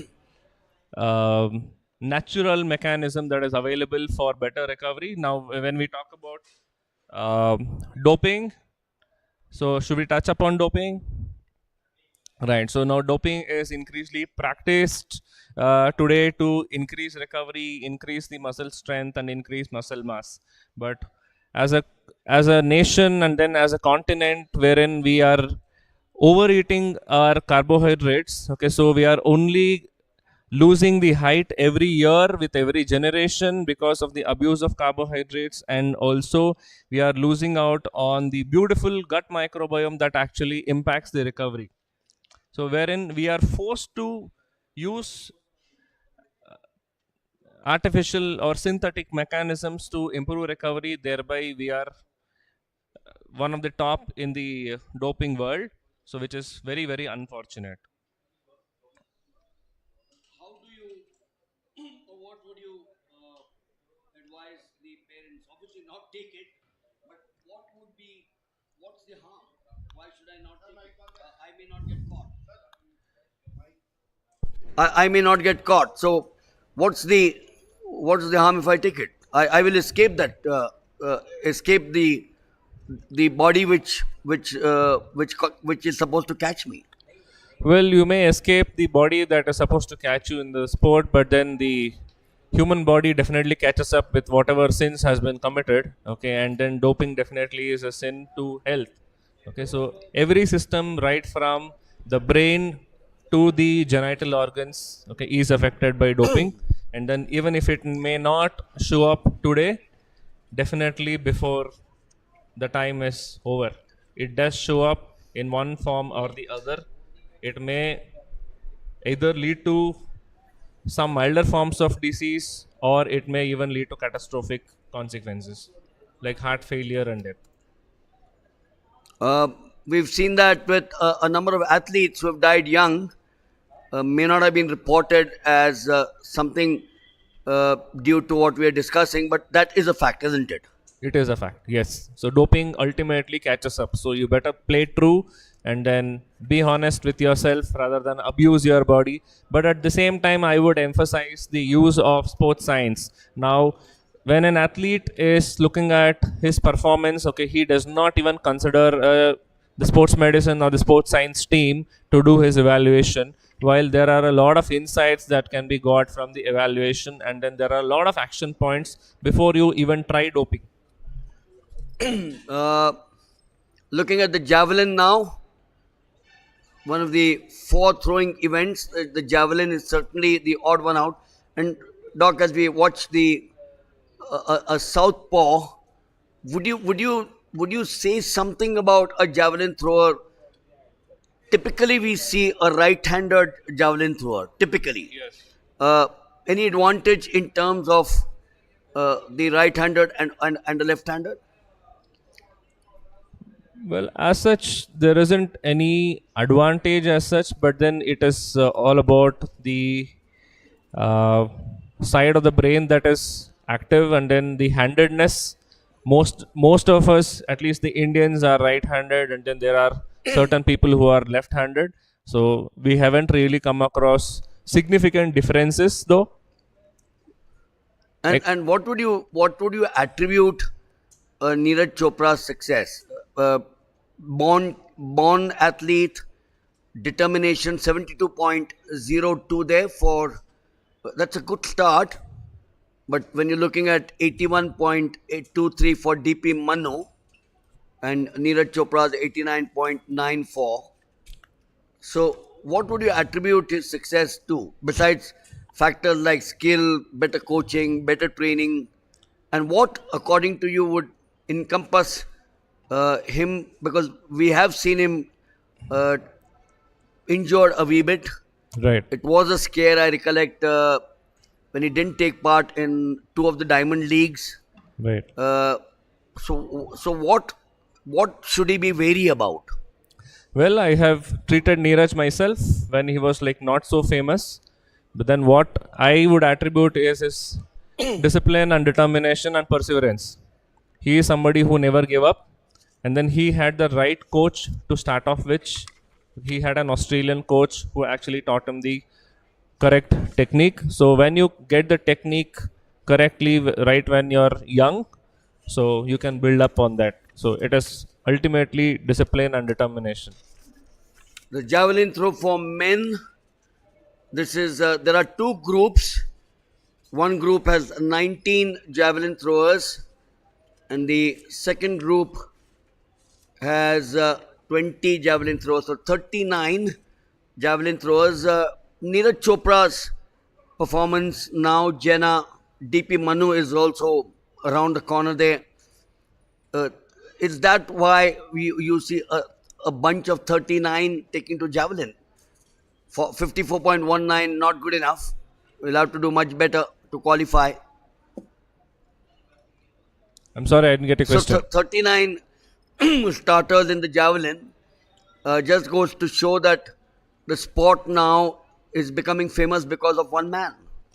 Yes, that's how everything starts, isn't it? So you just need a trendsetter, and then people just follow. So like Virat Kohli is the icon of cricket, so most youngsters want to play cricket these days, and then the same thing is done by Neeraj, which is like fantastic. Athletics wasn't really a great sport until it was made famous by Neeraj. 869 was 68.15.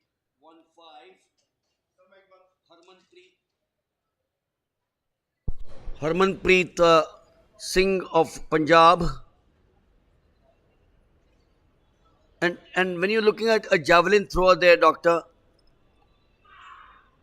which part of the body perhaps is the one which makes the difference for that 89.94? There is no single part of the body that is left. Because the reason why I asked you that question, everyone says अच्छी shoulder होनी चाहिए. अच्छी shoulder बिना core strength और बिना lower limb strength का कुछ नहीं होगा. So you need every part of your body to be very strong, and then very agile, and then very flexible to achieve that kind of a power. I would say power, not really strength, because it's an index of time also. So they need to have trained for powers, not specifically strength. Nikunj Singh of Delhi will now be the next. We are now into the second round of the qualifying. We started at 8:10. We got plenty on our plate. Remember, we had the 800 meters for women and men. We have had the triple jump. We've had the triple jump for the men, the qualifying, and now we're watching the javelin throw, the qualifying. Is there, the people say start young. As a doctor, would you say is it different for a sprinter, a middle distance runner, a thrower, a jumper, age as a factor? 983 is Sahil Silwal of the Railways, 70.28. Well, we can start off as young as 6 years, but until the child is about 12 years, we need not specialize in any sport. The whole idea is to build a variety of motor abilities. What ability? Motor abilities. So what's a motor ability? So the pattern of movement that is necessary for sprinting, which is the land game, and then swimming, and then it may be hockey, it may be cricket. The pattern of movements are completely different. So until 12 years of age, the child has to indulge in more than one sport or as many sports as possible, so that the brain is tuned to multiple kinds of movements. So that is what we call as a motor ability. And only at 10 to 12 years of age should there be a sports specialization. Otherwise, it is injury prone. So that's so that for you parents, some important tips when you take to, and would you say that's the same for any sport? Absolutely. Any sport. So that's why they say, with so many youngsters wanting to become a Virat Kohli, as Doctor just mentioned, the parents want him to become a Virat Kohli when he's 4 years old. So I I remember I stay at Shivaji Park, which is the nursery, and we'll talk a little bit of cricket and not more about it, because this is an event which is the dear one for all of you, track and field or athletics. I remember when Sachin Tendulkar was blossoming or had blossomed, people their 77.50 for the thrower is good enough to come near that 80-meter mark. But every parent was standing behind the coach Ramakant Athrekar and his daughter who was then coaching, and they wanted their children to become a Tendulkar when these children were 8 and 9 years old. 200 meters in the women's section. Well, maybe today, even when the baby is inside the mother's womb, they would want him or her to be a cricketer. So that is the craze that we have. That is hugely attributed to the media, thanks to the media, and then where IPL is so famous, which is like overshadowing all other sports in the country. So we're now watching the women's 200 meters. The national record, Saraswati Saha at Ludhiana, 22.80 in 2002.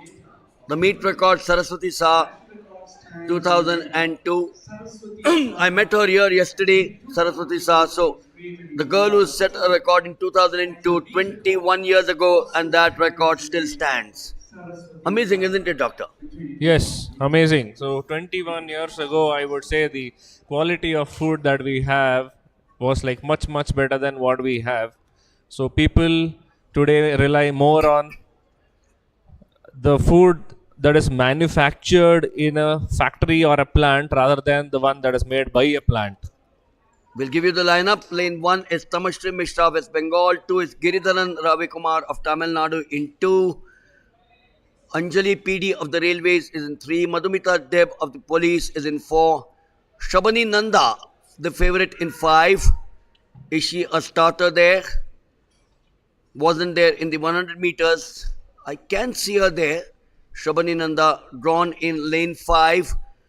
Shabnam of Delhi is in 6. Neetu Prajapati of Madhya Pradesh is in 7. And Maria Navita of Tamil Nadu is in 8. The 200 meters, an event which gets overshadowed by the 100 meters, a combination of techniques needed to successfully run the race, a slightly shorter race, and that's why it's called the Stadion, and run on a straight track, was first recorded even at the ancient Olympic Games. Heat 1, there are a total of 3 heats in the women's 200 meters. The 200 meters places more emphasis on speed endurance than the shorter sprint distances, as the athletes predominantly rely on anaerobic energy, Doctor, as I've got it here, then during the 200 meters.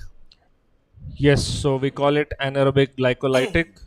So wherein glucose is metabolized into by splitting it into lactate, and then that's how the energy is produced for maximum of 15 seconds, and then after which it gets until about a minute. The world record in the women, Florence Griffith Joyner, and we all know her, the beautiful girl with those long, colorful nails, 21.34, 1988. 1988. So what's it? 23 plus 12. 35 years, Florence Griffith Joyner's record. And I don't need to tell you who the 200 meters men world champion is. Do I need to tell you that? The name is Usain Bolt, 19.19, 2009. The Olympic records, the World Championship, one of the big names is Shericka Jackson of Jamaica. The Jamaicans have been doing well. I'm going to ask you that question, why the Jamaicans are now fast catching up or have caught up with the Americans. With the Americans, they were already on top. It's just that they were suppressed all these years. So they have the genes, and then they will be on top for the rest of their, existence. So the people from the West Indies side, so they are already tall, and then they have genetically they are ectomorphs, and then they can easily build muscle. So they have the bigger stride length and the cadence as compared to others. So they are gifted. So there you are, the first heat of the women's 200 meters. Tamashri 1, Giridharan 2, Anjali 3, Madhumita 4, Shabani 5, Sabnam 6, Neetu 7 and Maria 8. Saraswati Shah, the national record 22.82. Meet record Saraswati Shah, New Delhi 22.83. The girl from Kolkata, Saraswati Shah. I wonder whether she's here today to watch this, the 200 meters. Down the bend now. They'll come to the home straight. In the inside. Lane 5 is extremely strong there. In the inside, lane 2. Giridharan Ravikumar of Tamil Nadu. In the inside, there she goes. But in the outside, I suspect it is the favorite that we know her to be, who takes the first heat to qualify from there, and then the two best losers. So obviously, you'd want those two to get an equally good time to be amongst those.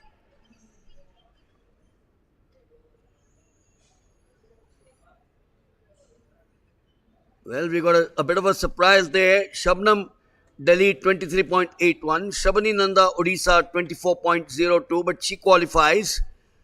Perhaps has kept the big one for the final later on.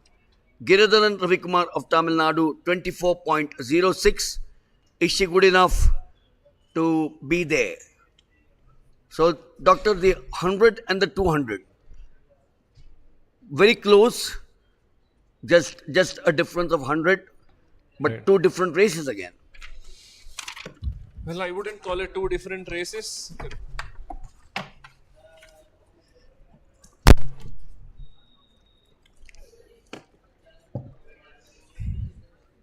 In the meanwhile, we've got something amusing. Our umbrella has flown off, so we're taking a little bit of time to get it here.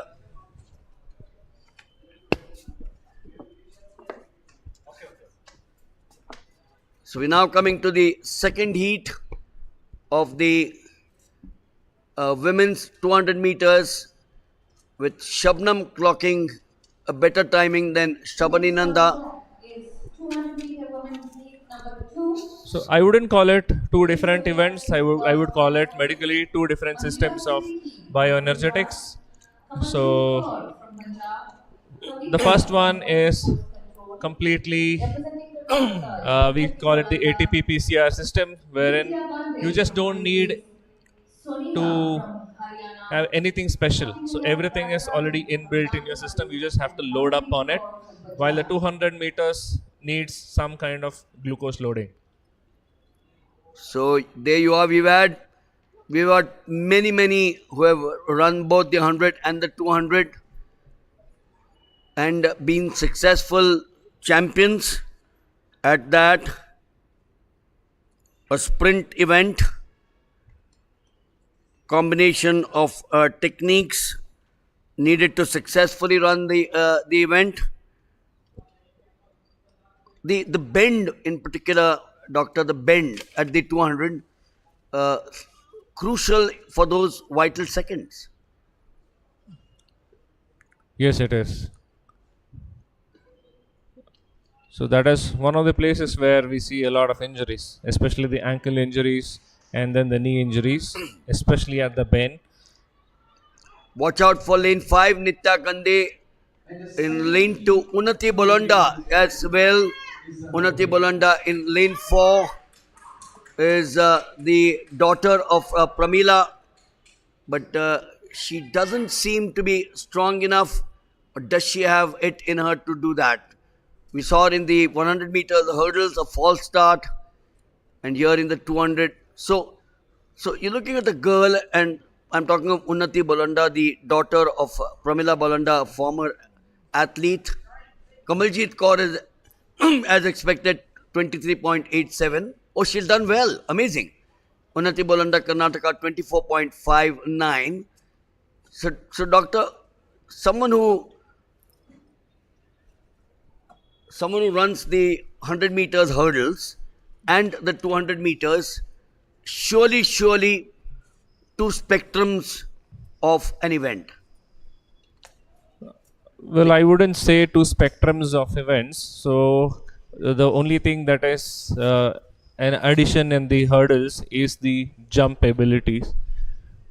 So you need to be a jumper along with a sprinter for the hurdles. So it is the right results. Kamaljeet Kaur 23.87, Kavita of the Police 24.59, Unnati Bolanda 24.90. So she slipped back there, as I thought, because when the scores came up, she was listed as number 2, but when the final results have come up there, she's in 5th position. So it looks difficult or virtually impossible to qualify, because remember, the 2 best losers qualify for the next round. And when you look at, as we concentrate or come back to the third heat of the women's 200 meters, there are once again 8 starters. Tanushri Porel of West Bengal, Kiran Pahal of the Railways, Swati Rangoli of Andhra Pradesh, Simran Kaur of Delhi, Divya of ONGC, Vijay Kumari of the Police, Jyoti Pujari of Gujarat, and Neelu Yadav of Uttar Pradesh. So on their blocks. That was the start of 200 meter women's heat number 3. Now coming to the important bend in the inside in lane 4, Simran Kaur is all by herself. Swati Rangoli of Andhra Pradesh. But this was one of the events where we didn't see much of a competition between 1, 2, 3. Went all the way a bit easy between Swati Rangoli and Simran Kaur in lane 3 and lane 4.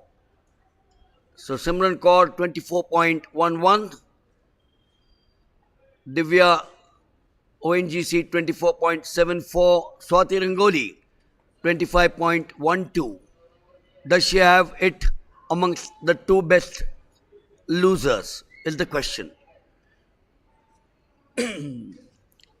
And if you move from athletics, what would be common to most sports that a sportsman needs to look at?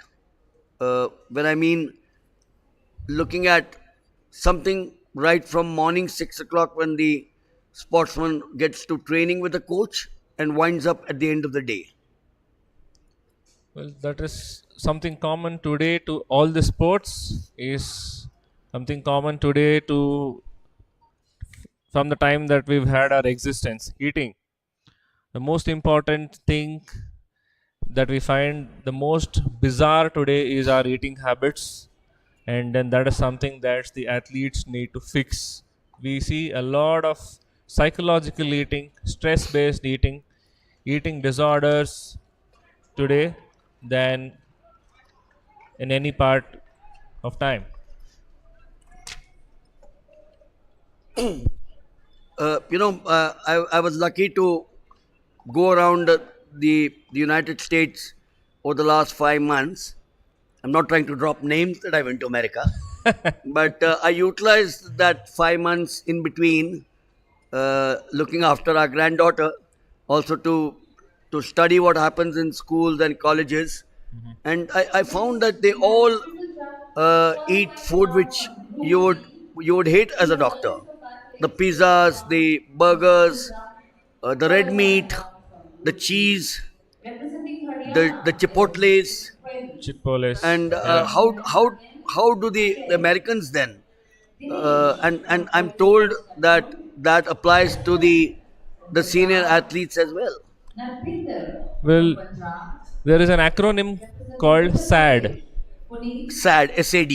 Standard American Diet. Rahul It is literally sad. from SSCB, It makes people sad. It makes people suicidal. It makes people obese. It makes people diabetic. It makes people hypertensive, have fatty liver. So that is what the standard American diet does today. Group 1 And that is something that we don't want. What we tell the athlete is, if it is made by a plant, eat it. If it is made in a plant, don't eat it. Anything that has a label does not have a place in your diet. So that is what needs to be followed. Even the sports drink today, we depend on things like Gatorades and then Red Bulls, while we have everything in our kitchen which we disregard and then we do not utilize at all. Then So a simple Nimbu Sharbat would be, or similar, which is in your kitchen. We will come back again to the triple jump. This is the second group in the triple jump. So something which is very simple, Nimbu Sharbat. beautiful tender coconut water. Nimbu Sharbat you need to make, but the nature has already made it for you in the form of tender coconut water. You know, Nothing can the, beat the it. reason why I said this is tender coconut water may not be available in the north of the country. So All you need is salt and sugar. there you are. There you are. You Absolutely. don't even need Nimbu. You just have to make pour some salt and pour some sugar into it and then mix it up and then drink. So Nimbu makes it much more flavorable. That is why you mentioned Nimbu Sharbat, isn't it? So that's the advice. I'm sure if the packaged food guys are listening to Dr. Bharat, he would be the most hated man today. But that's a fact. Let's not run away from facts. Back to the triple jump. Nice little breeze flowing out here. As they say in aviation parlance, headwind or a tailwind. So obviously a tailwind would help the triple jumper. We will also have the men's 200 meters coming up very shortly. But right now our attention is on the triple jump, the hop, step and jump. Which between the three, the hop, step and jump, 13.82 is what we've seen here at this point of time. Which between the two, the three rather, the hop, step and jump, you need to be careful. I would say the jump. So the jump is the most powerful of the movements. Okay, so that is where really the eccentric muscle movement happens. So that is where the most injuries actually happen. You made an interesting point about being the most hated person here. I would say I would be the most hated doctor all around the country just because I don't prescribe medicines. so that we can Oh, that's amazing. Oh, that's amazing. How would you then treat a sports person or anyone? Treat me. to start with medicine. We were all born healthy, isn't it? But somewhere our habits changed. And then, so let's change our habits from bad to good and then we are healthy back again, isn't it? So why do we even need medicines which only mask your symptoms and then doesn't even address the root cause of your problem? So I should not be saying that because I know the pharma industry will start hating me and then they will start plotting something against me. But then this is the truth. Yes, sometimes hard facts. 852 Jaskiran of Punjab. A reminder that the national record, Praveen Chitrawal at Havana, 17.37. And the meet record, Ranjit Maheshwari, 16.97. So going back to what you said, the jump is the area where the athlete needs to be more particular. From the time he starts running, 14.03, for Just Kiran of Punjab. There are two boys from Punjab following each other, Just Kiran and Narpinder. This is the second of the qualifying rounds. So from the run-up, doctor, on the runway to the first, which is the hop, then the step and the jump. In terms of performance, we all know that it's a balance of a good sprinter, a good jumper, and then the final fling. Uh, at what in terms of medical science has proved that we all say a combination of everything. But is it this phase which you are now watching, the sprint, which if it's perfect, then all the others follow suit? Well, every bit of it contributes unless you have the speed in your sprint, so there is no moving forward. Unless there is height in your hop, okay, so then the flight time is reduced, so which in turn shows up in the final distance. So every bit of it is important. So coming back to medical science, yes, again it goes back to the training and the resilience of the musculotendinous unit is what we call. So if the musculotendinous unit is trained, okay, for that particular hop, sprint and jump, okay, adequately, so then we should be having no problems. So that's the sense of the triple jump. We are obviously talking of medical science and related aspects during each of the events to give you a flavor in terms of what you should be doing and what you should not be doing. 11 of the triple jumpers in action out here.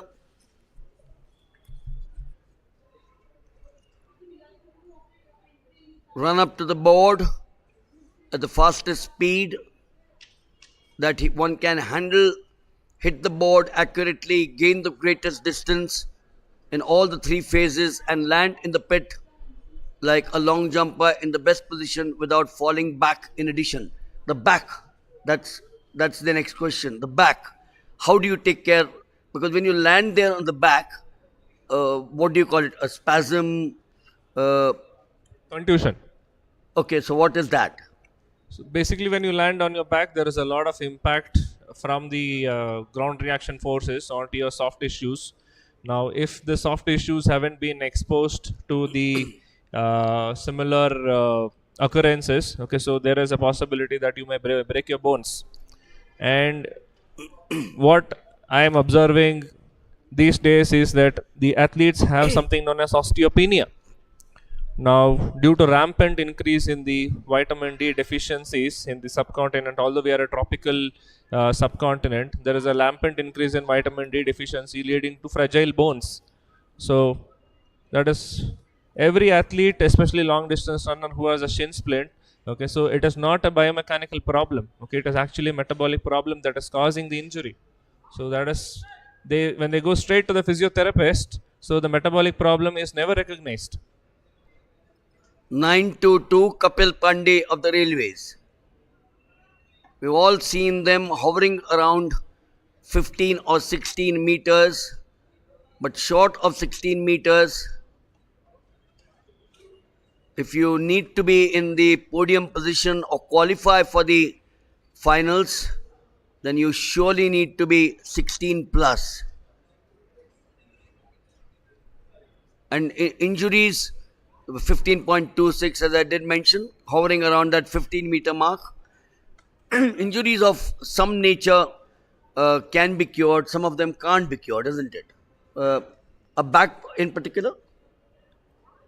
A back injury in particular, if it is actually pressing on the nerve, is more difficult to treat than something that is not pressing on the nerve.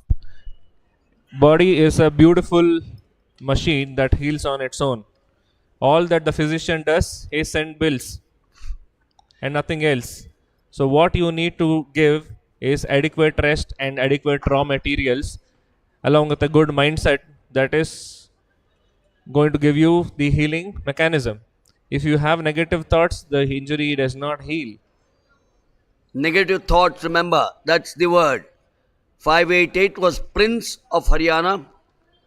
Did he jump like a prince? Has he got 14.24? Not good enough.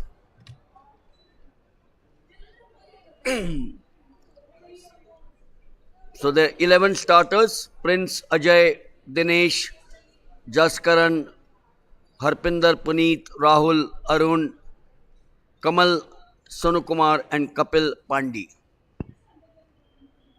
Ajay, Haryana. We have men's javelin qualifying round from Group B. The list of participants is as it is. From Haryana, Sagar. 589, Ajay. Vivek from ONG. Oh, he's messed it. Oh, there you are, doctor. He's in trouble. The ankle, perhaps a wrong way to jump, and it could perhaps cost you very dear. He's hobbling there. So, exactly what we've been talking about. If you don't get those phases right, you're asking for trouble, isn't it? Definitely asking for trouble. I'm sure he has a torn ligament that needs to be fixed right now. Arun Bedi from Kerala. Vishal Chowdhury from Delhi. Just to add on to it, From Railways. the first aid in sports may mean either the athlete will return to sport or not. A simple thing like addressing the swelling that happens right now, immediately after the injury has happened, may mean 6 weeks' time. The rehabilitation time increases by weeks to months if the initial symptoms or inflammation is not controlled. And then during that time, if there is a qualifier, it may mean the end of a career for somebody. From Tamil Nadu. So, From for you youngsters, make sure that you don't neglect an injury, even if it's a short one. 852 was Jaskiran of Punjab, 14.40. qualifying round from So the answer is address a problem immediately. Don't leave it for tomorrow morning.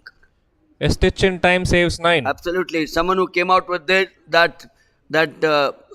saying or the quote obviously knew what it is. We've seen huge dams, with a small little hole in a dam, neglected because it's a small hole A neglected leak. and neglected leak, and the dam burst, taking away thousands and thousands of people, land, houses. So yes, in every walk of life, attend to an issue or a problem, whatever word you want to use, and sports is not an exception. In fact, it's not an exception at all in sports, because in any other walk of life, doctor, you could perhaps call it a day and still be able to do a lot of things. Yes, you can do away with it if you're not an athlete. But in sports, you've had dreams. You've said, I'm going to looking at 823, Sonu Kumar of the police. So in sports, you've got dreams as a 12-year-old, as a 15-year-old, as a 16-year-old, as a 21-year-old.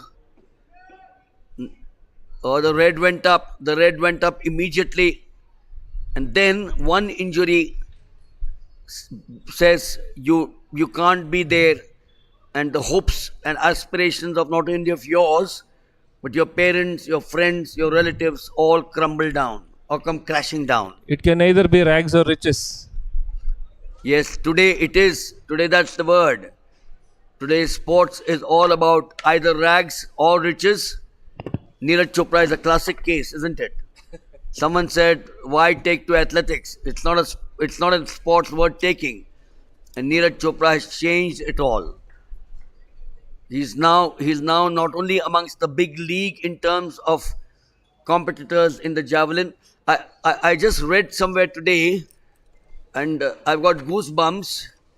Neeraj Chopra is likely or is being nominated amongst the top 11 athletes of the world to qualify for the Sportsman of the Year award. Wow, that is such a pride for the country.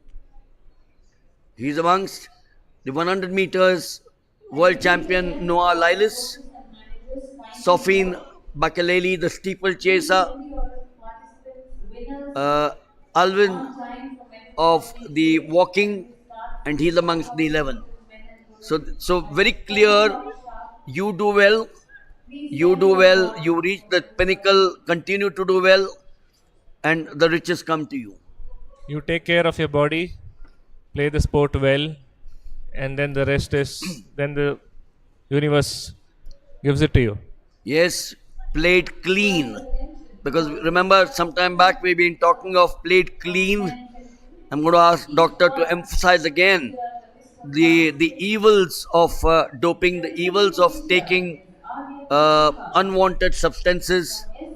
Doctor, the most common 15.11 there for Kapil Mandi of the railways. We will shift our attention to the 200 meters for the men, which is going to be the next event of the triple jump, which is on. And we'll talk about that aspect once again, because I want to hammer that aspect of the evil of doping or the evil of taking substances which will ruin your career. Would you believe me if I told you then there is something right inside of you that is much more powerful than a steroid? And what is that? Your gut microbiome. Your gut microbiome profile determines your athletic potential and recovery. You need not take any external substances. Just by optimizing your gut health, you can do 10 times better. I'll give you an example of a patient, who's an Olympic level swimmer. His mother came to me and told, I cannot sleep in the same room as my son. His farts are so smelly. And then he had aches and pains all over. Then we did a gut microbiome test. And then we supplemented him with the right microbiome. Today he is in the best today. Wonderful, wonderful. So go to the right person. It could be anyone. It could be a doctor. It could be, when you talk of doping, as we're still with the javelin, but the 200 meters is also getting underway at the far end of the stadium on the other side. That's just below the beautiful skyscrapers here of Bengaluru. I've seen the city since 1988. Wonderful dotted bungalows in this area. They've all gone away. MG Road used to have some wonderful bungalows or one-storied buildings. There was no fan, I remember, in a hotel which I was staying in 1988. Today we need AC. Today we need an air conditioner, a two-tonner perhaps. All the gardens are gone. The gardens Garden are city. gone. Yes. Just Kiran of Punjab at the triple jump. Thank God the Kaban Park is still very much there. And the Lal Bagh, of course. And the Lal Bagh. It's good to see the walkers in the morning. I remember staying during the Khelo India University Games. There you are at the 200 meters. We'll catch up with the other discussion. But I remember staying at the Century Club at Kaban Park, and I would see the walkers in the morning. Hundreds of them. Thousands of them. Thousands of them, absolutely. Thousands of them. Fortunately, the roads are closed for them to walk. That's right. And there was no age bar. I still remember meeting a 95-year-old gentleman with his wife, was I think 93. And I felt so ashamed because I just went there to see Kaban Park and I wasn't walking. So the 200 meters, heat 1, there are a total of 6 heats. Just goes to show the talent in the 200 meters. Aryan Ekka in 1, Vikrant Panchal in 2, Akshay Nayan in 3, Sajan Mishra in 4, Abin in 5, Jai Shah in 6, Sanjeev in 7, Ali Ahmad in 8. The national record, Amlan Burgoyne, Tenhaplin 20.5222, Amlan Burgoyne, Warangal 2021. The other events which are underway are high jump So, for athletes, 8 of them, triple jump Jibin Shibi in Heat 2. for men competitors, Don't see javelin throw, Manikanta out here, so obviously he's not taking part in the 200. Broke the national record with 10.23. The only record, doctor, which has been broken over the last 2.5 days. And what better than an event which we all love amongst those 45? The Blue Ribbon event, the fastest man, 10.23. I think we are getting there close to Usain Bolt. Super. That's the way to look at it. That's the way to look at it. And that's something very surprising coming from the Asian subcontinent where we say we don't have the genes. So, yes, you need to overcome all those fallacies, defy logic, Assumptions. don't presume that you can't do it. I remember the girl Seema from Himachal Pradesh saying, "मैं तो Chinese को हराऊंगी." But one major thing that we are lacking is the height. In the Asian subcontinent, we lack the height that leads to better sprint. So we are now at the bend of the 200 meters in the middle in 5 Abin Devgada. But from the outside in 6 strong was Jai Shah. So it was to start off with Akshay Nain, Sajan Mishra and Abin Devadiga, the stronger of them. It is Abin Devadiga of the ONGC 21.53, Jai Shah of Maharashtra 21.54 and Sajan Mishra of Madhya Pradesh 21.82. We've come a long way, Doctor. I'm going to ask you, how long have you been at this as a doctor into sports? My first stint at sports medicine started in 2009 while I was a part of Sports Authority of India prior to the Commonwealth Games. And then I was there for 6 months. I got inspired and then went on to pursue my post-graduation in sports medicine. So I have been a sports physician from 2012. So it's been 11 long years. And 11 years as we watch the second heat coming up. Atul Anand in 1, Bihar, Srinivas, the Railways, Tushar Manna of Delhi, Jibin Shibi of Gujarat, Love Singh of SCB, he should be the favorite, Shubham Singh, Jharkhand, Aditya Dodia, Madhya Pradesh, and Midun of the police. So these 11 years, you would have seen a huge change in attitudes of parents, attitudes of teachers in school and colleges, attitudes of the sportsman himself and the coaches, and a huge change by the Athletic Federation of India heading to what we saw just last week, the 29 medals in athletics out of 107. So close to 27-28%. I would attribute a huge part of it to our Prime Minister, Mr. Narendra Modi. Said it there, right?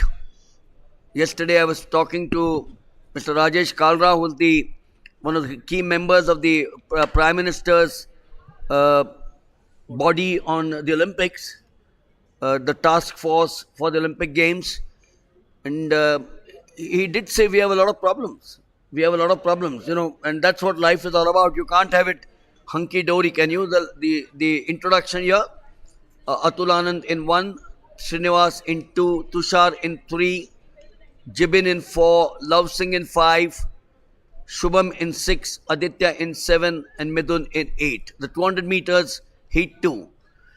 and when you, doctor, talk of a leader at the top, the leader, leading from the front, as we say, anywhere, corporate world, armed forces. We'll talk about that when this 200 finishes. They're on their blocks now. On your marks, the standard phrase which has come down from the ancient Olympic Games to the modern Olympic Games, and every event of men 200 it's the same in the inside lane 4.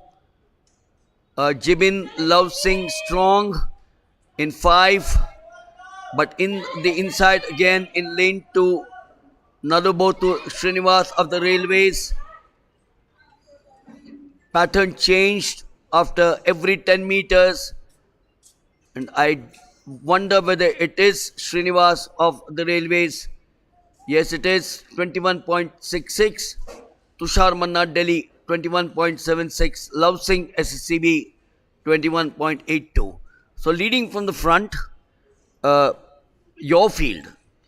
If you have a doctor, HOD, administrator, head of the hospital, if he leads from the front, if he is a doctor with everything in him, a good leader, good human being, understands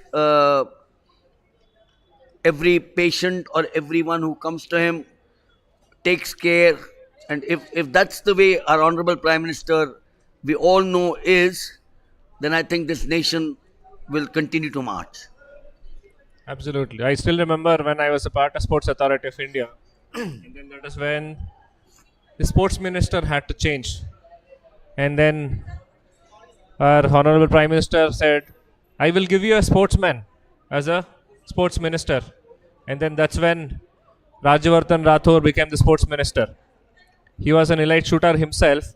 So with the mindset of an athlete, so combined with his leadership qualities, okay, so he became, and then he changed a lot in sports.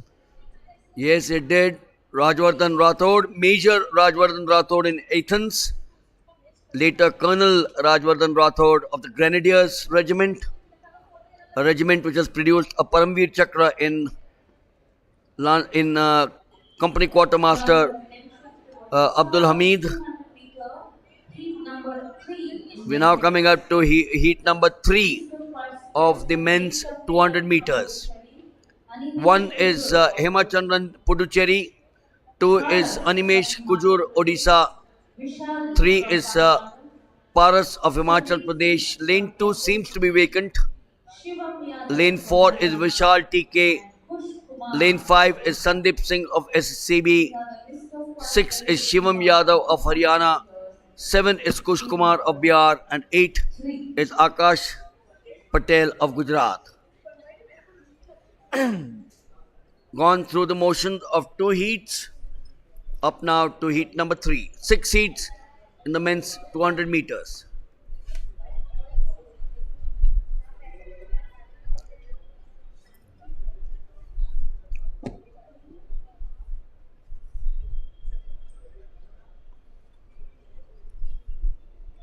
You want to go?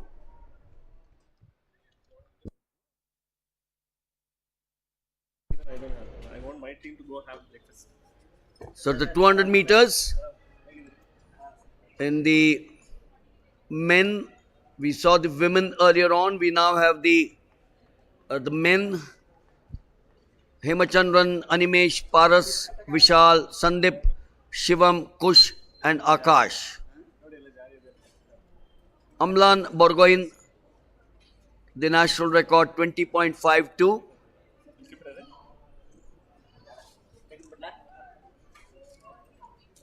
Amlan Borgoin, that was the meet record 20.75. 200 meter men heat number 3. The middle again, as we'll watch in the inside in lane 2, Animesh Kujur.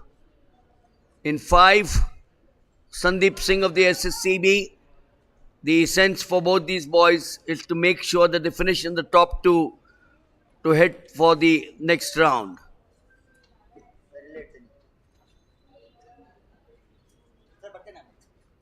We're going back to the subject that we've been talking about since morning. So it is Animesh Kujur of Odisha 21.21, Sandeep Singh SSCB 21.38, and Vishal of Tamil Nadu 8-1. And we're going back, Doctor, to the same topic of doping. The coaches, for example, and I'm not saying every coach, but coaches, because we all know that these boys and girls come from very humble background. Yes. I'm not using the word poor background, Right. humble background, and as a result, they need to be. They're innocent. They do not know the pluses and minuses of what someone tells them. And hence the role of a coach and the AFI at most meets, which are the under 23, the Nidjam under 14, 16, has a 2-day program of about 2 or 3 hours where the evils of doping is explained to these kids and the coaches and the parents who are present there. I don't remember seeing this a few years ago. So it's very clear that Dr. Lalit Bhanot and Adil Sumariwala, the president of the AFI, want this sport, not that they want it today, they always wanted it, but today it's very clear that play clean and win. Otherwise, we don't want you. Right. So that should be the commitment of every nation, every federation, and every organization associated with sport. And see, I've been a doping control officer myself. So I've been into educating people about the ill effects of doping, and then of course collecting the samples and associated with testing and then all that. So along with that, I see a major loophole here when it comes to coaches. The coaches were We'll continue that as we are watching Heat 4 of the 200 meters for men. A false start allows us to continue.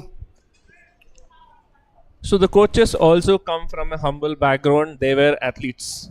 But what the system should do is when they transform from an athlete to a coach, they need to understand and then read science. You cannot take somebody from a commerce background and then teach them science out of the blue and make them a coach. The coaching program in India is 10 months theory plus 2 months of internship. That is what the Sai coaches are all. So 10 months you will not learn anything. I spent 5.5 years doing my MBBS and then 2 years doing a post graduation. So reading science, understanding science takes time.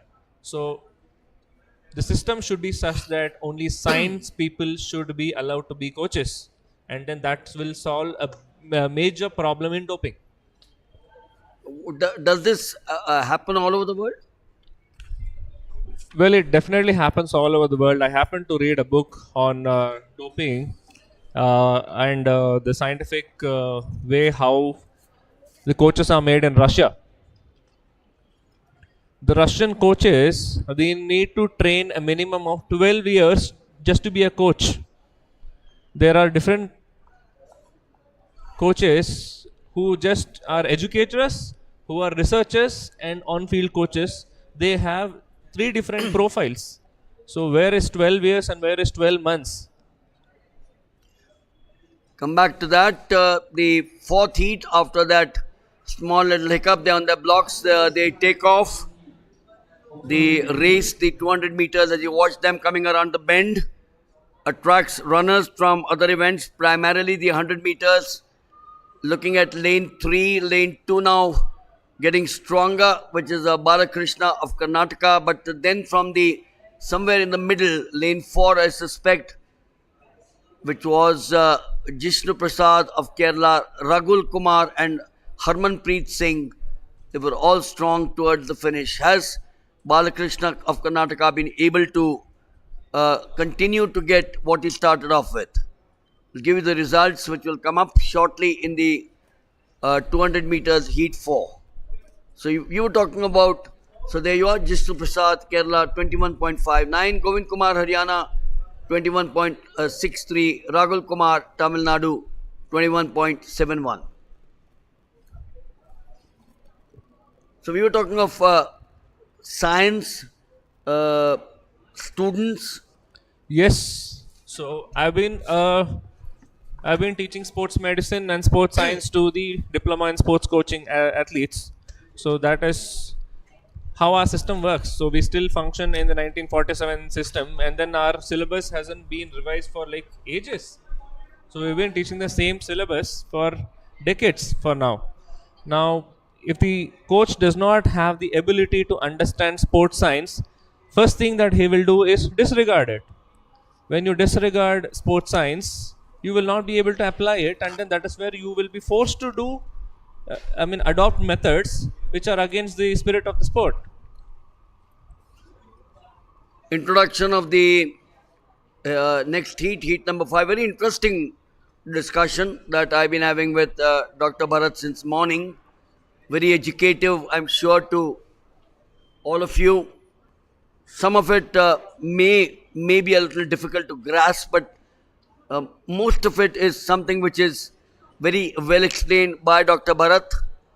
And most of these, and I wish at every event of such a nature that the likes of Dr. Bharat perhaps educate the coaches, the parents, and the youth, put it inside them of the pluses and minuses of various aspects of life. It's today the days are gone when in the 1896 Olympic Games, perhaps the runners just came there. They just participated for fun. It was an amateur sport. Some of them didn't even have coaches. There was no question of a support staff. They didn't even know the word support staff, Yes. which perhaps came in only in the 1970s or the 80s or even much later. The likes of Carl Lewis perhaps only had a coach. So things started changing. Heat 5. Shetty in 1, Vishnu in 2, Shashikant in 3, Abhilash in 4, Prabjot in 5, Shubham in 6, Abhilash in 7, and Ankit in 8. 2 Abhilashes. Lane 4, PB Abhilash of Telangana. In lane 7, Abhilash Dagor of Uttar Pradesh. The fifth heat of 200 meters for men, the competing athletes are Deeptesh Shetty, Vishnu, Shashikant Angadi, So, an event which Prabjit Singh, we were talking about, Avinash Dagor. where you have the 100 and the 200, both run by the big ones. Had a poor start there in lane 6, Shubham, as also Abhilash, but towards the end, the two of them making amends for what they started off with. And I'm going to, so Shubham there, as I suspected, 21.54, Shashikant of the Railways, 21.59, Shetty, wonder he's good enough to qualify, 22.15. Remember, there are 6 heats, so obviously he would go through. Looking at the 100 and the 200, the feat has been achieved by men 11 times at the Olympic Games. Right from 1904, when Archie Hahn won the 100 and the 200 meters, and down the line, Jesse Owens, 1936, Valery Borzov in 1972, Carl Lewis in 1984, and the most recent by a name which has now become household, Usain Bolt in 2008, 2012, and 2016. So thrice the 100 and the 200, and we're talking about that because the 200 is on right now. Superlative for someone to win the 100 and the 200 for 3 consecutive Olympic Games. What you've seen him, well, I've been lucky to see him at close quarters, but not understand his physique. What to you would be Usain Bolt? He comes from the planet Mars, doesn't he? So, well, obviously he's from Earth, but then he's from Jamaica. So he's already got the genes, and then he's like training for it since like decades. Not even years. It's been decades, and then his decades of training. He runs in seconds, but then has trained for decades. 9.58 is his time. He's trained for like 9 odd years. A record which I'm fairly certain records are meant to be broken. They say that Nohan Lyles, the American, is going to step in his shoes but I very much doubted because Usain Bolt was a different league altogether. The sixth and the final heat, Suraj in 1, Harpreet in 2, Karan in 3, Tamil Arasu in 4, Lakshay in 5, Akshay Shetty in 6, Abhishek 7, Vignesh 8. The men's 200 meters, heat 6. That is the sixth heat of 200 meters for men. Round the bend, body bent slightly. We spoke about the Olympic Games, where as many as 11 have won the event since 1896. That's close there. That's close between the three of them, making sure that the qualification is the important aspect. Akshay Shetty, Vignesh, Abhishek, Lakshay, and Tamil Arasu, all very strong. Perhaps the fastest time that we might see, yes, there it is, Lakshay ONGC in 5, 21.43, Vignesh 21.44, Arasu 21.51. For the medal ceremony, please report on stage. Winners in 5,000 meters, men and women. Adding to what we were talking about, the athlete and the coach only were part of the contingent earlier. So now I'm going to brag about myself. So I've been a part of the Indian boxing team at the 2022 World Boxing Championships at Turkey. We had 12 boxers, one in each category, weight category, but then there were 18 staff.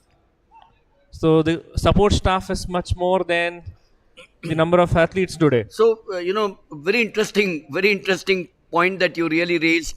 And I think I want the people of this country, sportsmen, to understand. They say that 18 sportsman थे या 12 sportsman थे, लेकिन 18 officials थे. तो इतने लोगों को क्यों लेके जा रहे हैं आप? So I think that's the answer which you're coming up with. Yeah. I'll tell you the breakup. I mean, see, great teams like Australia, they never had a doctor. But India was one of the few teams where they actually had a doctor. And apart from physio, we had one doctor, one physio, and of course, nobody to give masseuse. But then we had like 6 coaches, okay, and other support staff. So we need such a kind of a support staff to be the best. You take individual sports today, the Roger Federers and the Djokovic's and the Nadals all have a support staff, I believe, of 6 or 7 people. Absolutely, they will need a physio for sure. They will need a masseur for sure, and the coach is definitely there. Very interesting. Those are the answers as to why every team, and I'm talking specifically about India because that's the question always, as to why so many officials accompany a team. It is the need of the hour today. It's not the baggage, as you all understand it to be.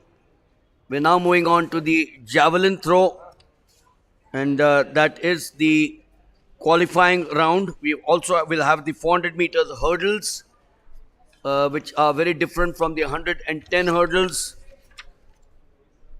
We just gone through the 200 meters for men, the heats. We had one round of the javelin. We also have the hammer throw final in the afternoon. So there's so much of activity out here on the third day of the 62nd Open Nationals. 20 of the javelin throwers, Ankit Malik of Chandigarh,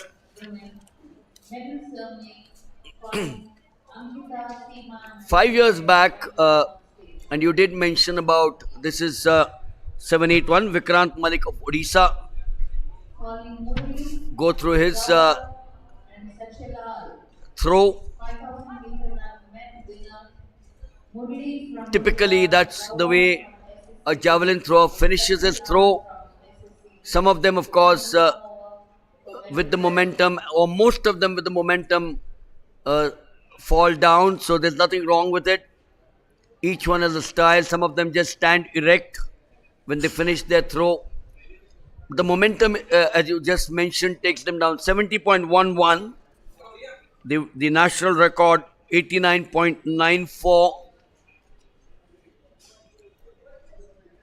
And obviously, there's something in Neeraj Chopra when he's beaten the best in the world, the Finns, the Finnish athletes. It was their domain for many years. The East Europeans again, and that's what it was said. The East Europeans, genes, training facilities, height, and Neeraj Chopra has dispelled all of that, isn't he?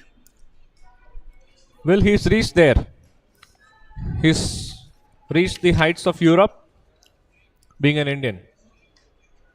Yes, he has reached the heights of Europe. Very subtly said. 602 Sagar, Haryana. Did you? I'm being honest. When I saw him and commentated on his event about 6 or 7 years back, I thought he would be like any other Indian.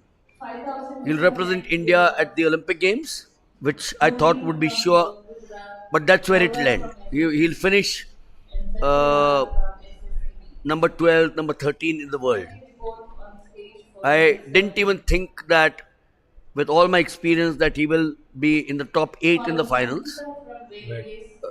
Leave alone a gold medal at the Olympic Games, the World Championships, or the Asian Games, perhaps, yes.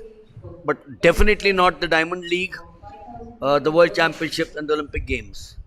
What is so special about this boy? You know, when yesterday someone was telling me that at an event, and I always thought that it's a cricketer who stands out in a crowd. And I was told that there was an event, a commercial event at a commercial event, where a cricketer was invited, very famous cricketer, and that's Virat Kohli, and Neeraj Chopra. And so he asked me, who according to you is where everyone went or looked at? I said Virat Kohli, and he said no, it was Neeraj Chopra.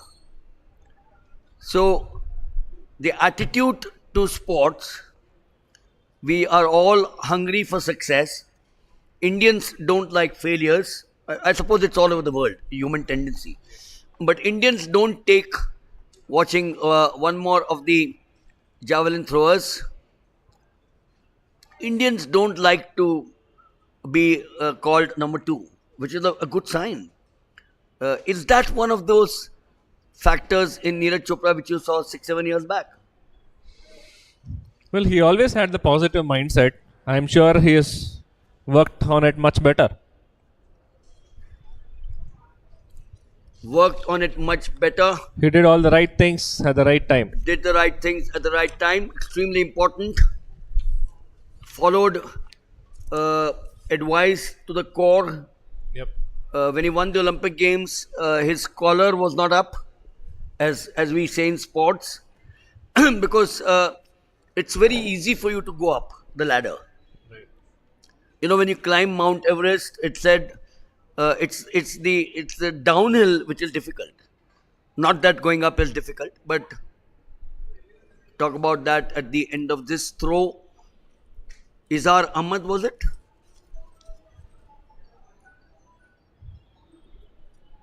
I keep on saying that of the 4 throwing events, the javelin is certainly the odd one out, because in the shot, the discus and the hammer, the throwers are frequently termed the heavies, whereas in the javelin, the thrower is always of a more slender build.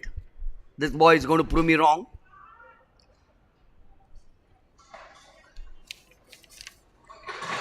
Arun Baby of Kerala, surely not looking like a baby. So So the question there is grounded, very important aspect which Neeraj Chopra seems to have. Definitely, coming from the forces, I mean, that is one of the things that, I mean, they teach. I mean, even you may be the best, but then you still respect your higher officer, isn't it? So that is something that comes as part of their discipline. 4 Rajputana Rifles is where he comes from. Now, a Subedar Major, one of those odd soldiers who's got a PVSM. The PVSM is normally given for after 30-35 years of service, and which normally goes to either a air marshal or a lieutenant general or a vice admiral. But that's the reward. That's the reward for a Subedar Major with just about 6, 7 years, 8 years of service. Yeah. Just goes to show the recognition that this nation gives to its sportspersons. Yeah. He put India on the map. Yes. Athletics on the map. And Doctor, he's such a wonderful ambassador. You know, we were all looking at Jenna beating him in the Asian Games, because when he had that big throw, we're coming up now to 909, Abhishek Dral of the Railways. When Kishore Kumar Jenna was leading with his personal best, and we've all seen, and perhaps there's nothing wrong, it only worries me sometimes that Neeraj has one big throw, and then after that the others are not in the same league. But that one big throw is good enough to give him the number one position. But Jenna really pushed him. And that photograph and Jenna's interview after the Asian Games, in which he says, I owe it a lot to the advice that Neeraj Chopra gave. 741, Akshay Ghonge of Maharashtra. And when you have number 1 and 2 being Indians, when you have the likes of Avinash Sable beating the Kenyans in an area where they were not beaten for 28 years in the Commonwealth Games, to get into their domain, they used to be 1, 2 and 3. Not only beaten, but they were 1, 2 and 3. Exactly. And I still remember in Athens, the Olympic Games, the Kenyans were 1, 2, 3 in the steeplechase. To break that domain shows that Indian athletics, with due respects and amazing. I have not seen some of them. Gurbachan Singh Randhawa, Milkha Singh, P.T. Usha, of course, my generation saw a lot of her, commentated a lot of her on her. But when you go back to the Henry Rebellos, who've done India proud, but now athletics is a different cup of tea. Absolutely. It's not going to the Olympics to say I represented the country. It's all about winning, and it's all about winning a gold medal. Silver, bronze nahi chahiye mujhe. Excellence. Excellence, yes. So they strive for excellence. So that is what I'm sure the coach of Avinash Sable, I mean Amresh Kumar. So he's done wonderful work, and then it is phenomenal that Avinash Sable has beat the Kenyans. That is something that we really need to be proud of, and then it defies all logic because Kenyans have the genes already. And it is definitely a honor that steeplechase is now sablechase. That's right. Yes, another soldier from the Mahar regiment, Avinash Sable, Neeraj Chopra from the Rajputana regiment, Rajputana Rifles, correction. You have the Rajputana regiment as well, the Rajput regiment, but they're two different regiments. 4 Rajput, 4 Rajrif is what. And can you believe Avinash Sable has even served on the Siachen Glacier? Yes. So it's not that he said, I'm a sportsman, I will only play sports. He has even gone to 21,000 feet in the Siachen Glacier and served there.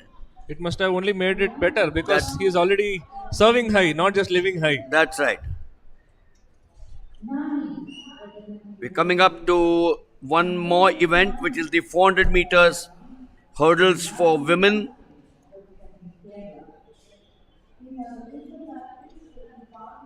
an event which was dominated by none other than P.T. Usha, and there are no surprises. Dr. P.T. Usha still holds the national record set in Los Angeles in 1984, 55.42, and she holds the meet record of 56.80. So again, a legend, P.T. Usha, now the president of the Indian Olympic Association. 1984, the fact that that record has not been broken, I'm not saying something is wrong, but that's the athlete that she was. Legend. The javelin 63.73 there.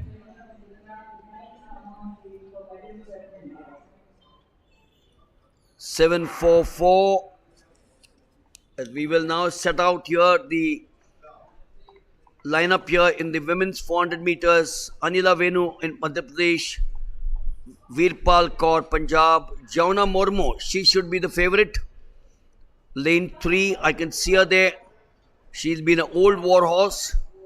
Ayana Thomas of the police, Nani of the railways, Santosh Kumari of Haryana, and Raji Austin of Kerala. Women's 400 meters hurdles.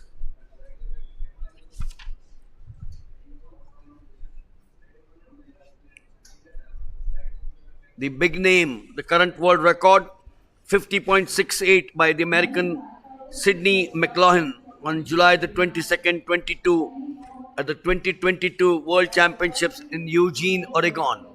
That's the lineup again. Anila in 1, Veerpal in 2, Jauna in 3, Aina in 4, Nai in 5, Santosh in 6, and Raji in 7.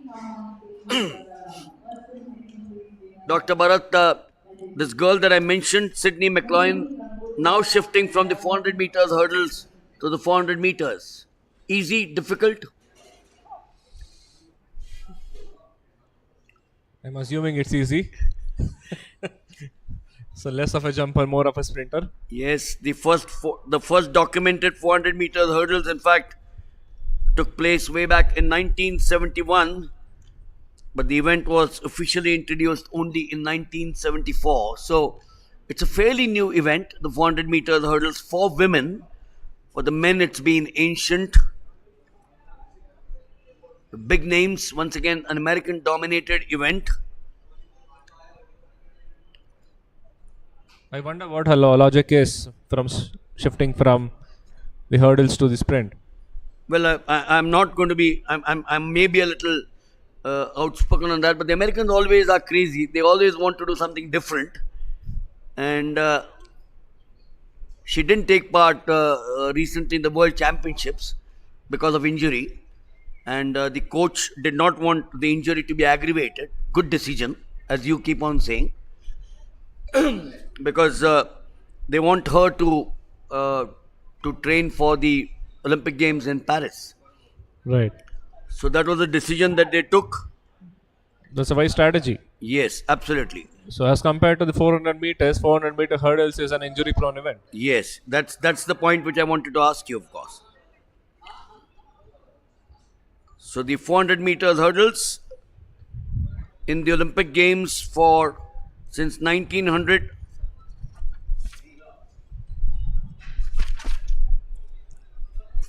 Quarter mile or quarter lap of the stadium out here. The runners, of course, needless to stay in the lanes the entire way after the starting block. The hurdles are positioned and weighted so that they fall forward if bumped into with sufficient force to prevent injury to the runners.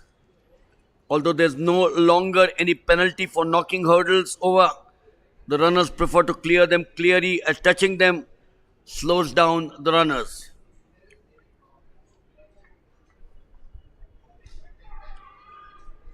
The American domination, Dr. Bharat, was left behind by a Swede, Karsten Warholm, or the Norwegian, 45.94 seconds.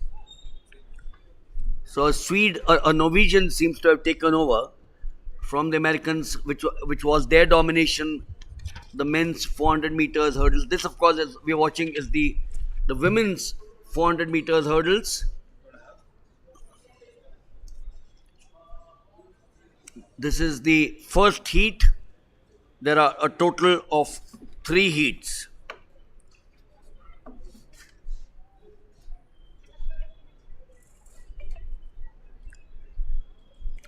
In terms of the technique and the endurance, the 400 meters hurdles is arguably the most demanding event. Doctor just mentioned the difference between just running the 400 and hurdling, and that's where the injury takes place. Yes, so the injury profiles are actually different, and then it is hurdles is more injury prone, definitely, and 400 meters is more difficult because it's a transition from a different kind of energy system. So doctor, again, the same concept. The athlete must possess anaerobic endurance over the last final 150 to 100 meters of the race, as at this point, the lactic, that's the conjugate base of the lactic acid, will accumulate in the body from anaerobic glycolysis. Anaerobic glycolysis, yes. So lactate accumulation causes fatigue, and then that is the theory. So it's all science. Science. It's all science. It's just not going there. Now they are on the back strake, gliding through like an aviator, taking his 777 aircraft at 37,000 feet, maintaining the lanes there. Raji Austin of Kerala, super vaulting. It's in the middle. Jauna Murmu, Nahi in 5. Slowly but surely, it's in the inside. But this is close, very close, as we say, breasting the tape. The days of breasting the tape are all gone away now. With the photo finishes, how again the change there, doctor?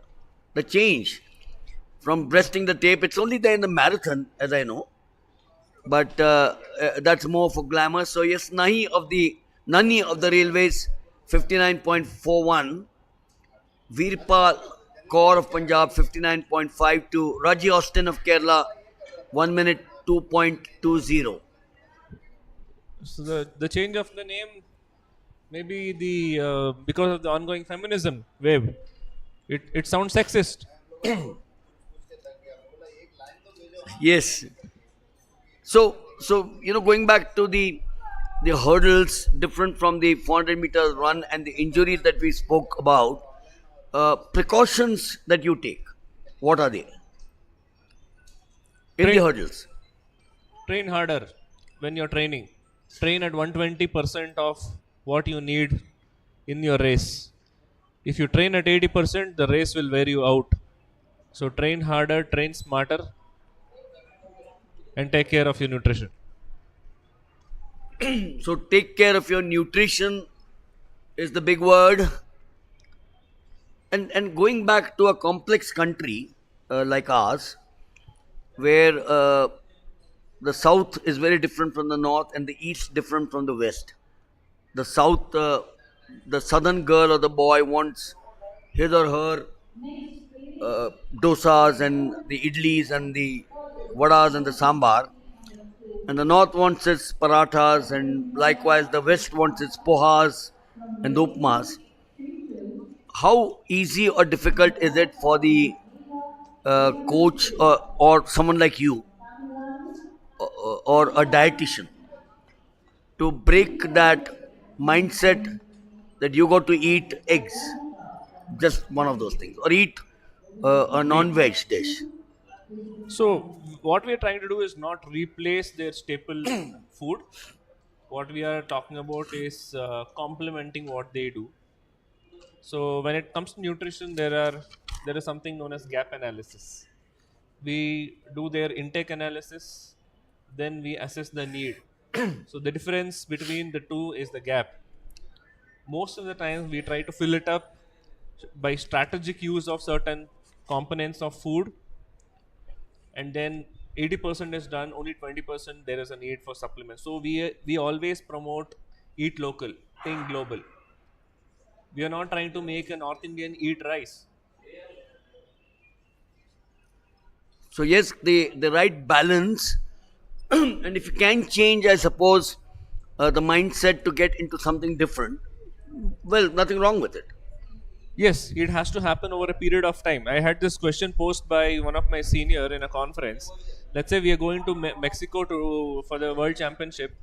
So, do we need to eat Mexican? Was the question, and that's a very right question for somebody coming from the Northeast. They can never eat Mexican. We'll come back to that as we're now watching Heat 2 with Asha 1, Manisha 2, Sinchal 3, Pranjali Patil 4, Mega 5, Sumatira 6, Divya 7, and Kalyanka 8. The women's 400 meters, Heat 2, the national record, PT Usha, Los Angeles, 55.42. She came so clear to a podium finish in 1984. They're now into the back straight here in this event.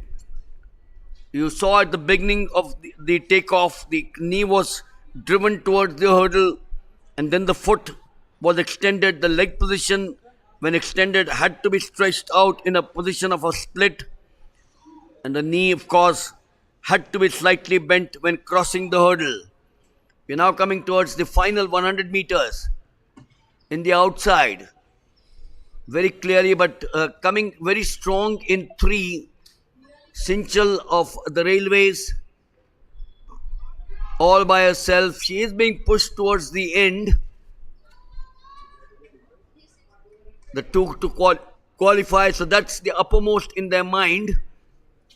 And in 7, was it Divya, or in 8, Kalyanki? I suspect it was Divya in 7 to take the second.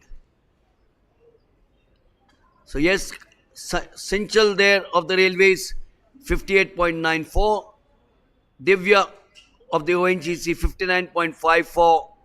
And then behind, Sumatrira of Tamil Nadu, 1 minute 01.45.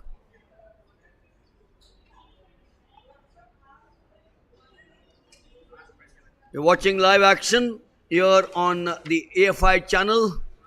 That's the Athletic Federation of India channel. Day 3, the morning session of the 62nd National Open Athletic Championships. And the afternoon session, we've got tons and tons or heaps of finals. We'll start at 2:30 and go on at 5 o'clock. Of course, the sun here sets around 6 o'clock as the winter now approaches. But the climate, and that's the other question, Doctor.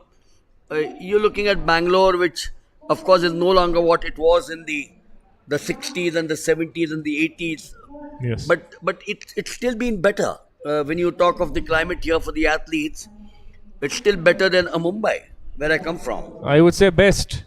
Yes, that's right. It is, except for the Bangalore traffic, I don't think you need to ever complain about anything in Bangalore. You get the best food, you get the best training places, and then you have the best weather to train.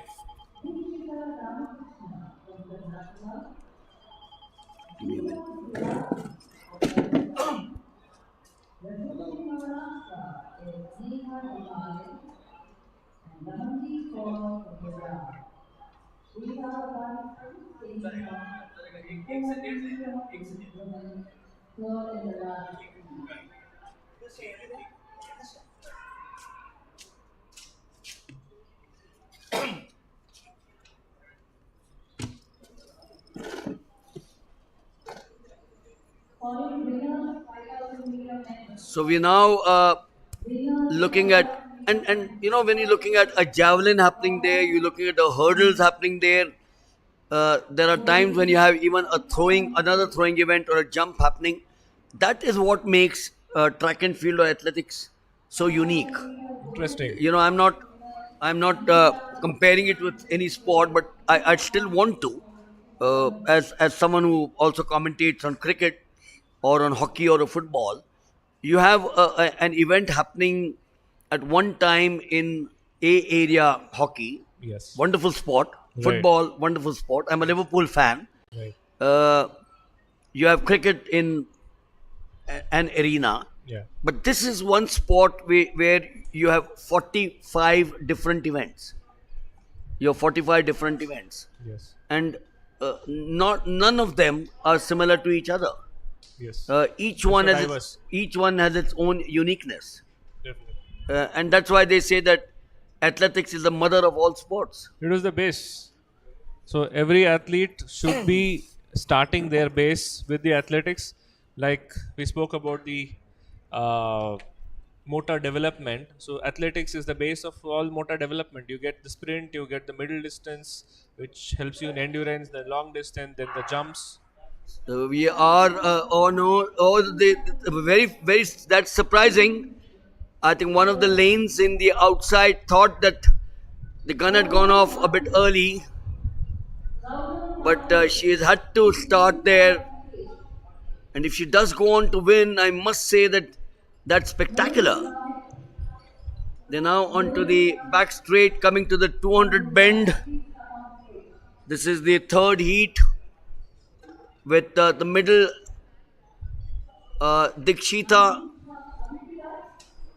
You got lane 2, Vidya Ramraj of the Railways. Doesn't seem to have a great technique, but nevertheless, she's into her own. The important aspect is the ability to win and qualify for the finals.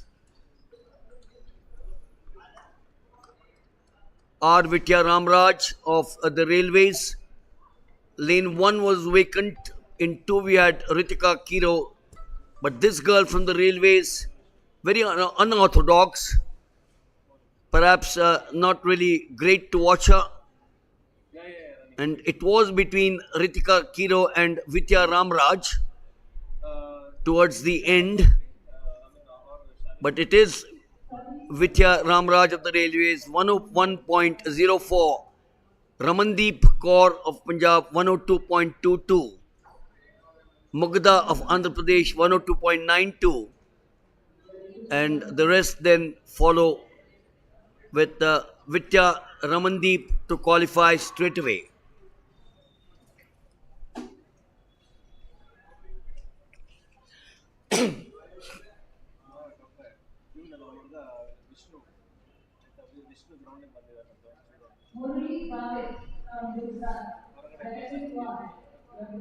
So we are through with the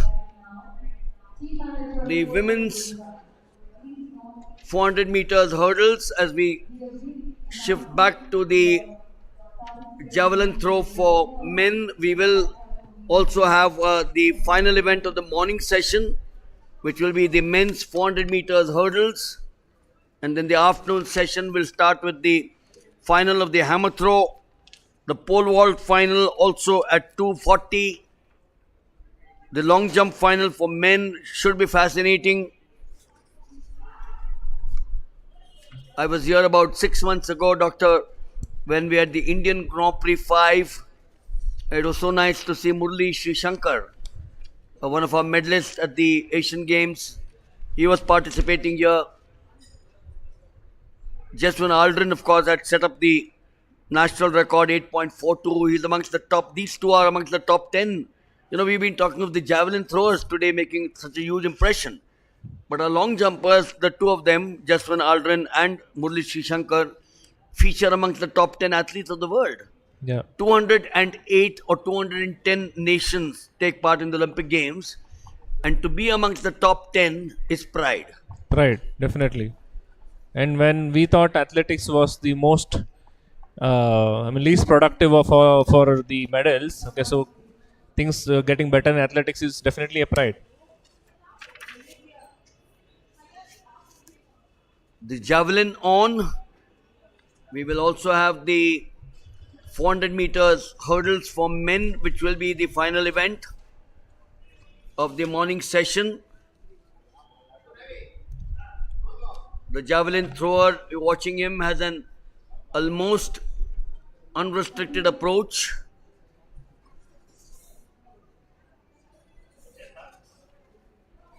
Run in that the total distance cannot exceed 120 feet.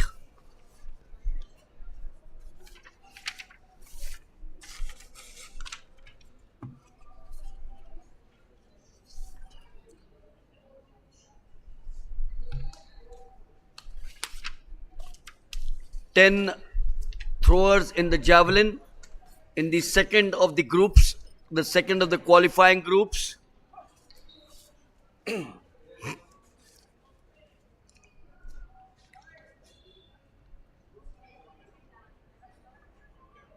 If you now watch him, the javelin must be released from the back, and arc formed joining the approach run sides, which measure a radius of 26 feet 3 inches, and for the throw to be valid, it must land within the fan-like extension of this arc. And we all know that the javelin must be held about the cord grip with the little finger nearest to the point, and this together with the rule which prohibits a person turning back towards the direction of the throw prevents the use of the rotational style, because that could give you the extra momentum developed in Spain during 1950. So some of the techniques do go back to 60, 70, 80 years, and they've still stood the test of time. Javelin throw, we spoke of the entire body, the fallacy that it's only the shoulder, but you're talking of that grip, the cord grip. So the Almighty Lord has made such a wonderful body. So you're looking at the cord grip and their pressure on the thumb or the fingers. It's basically the entire forearm. See, we have to hold, it's not the grip that has to be tight, and at the same time it has to be released also at the same time. It should be as tight as, it should not fall off, but at the same time it has to be released so that it doesn't get stuck, isn't it?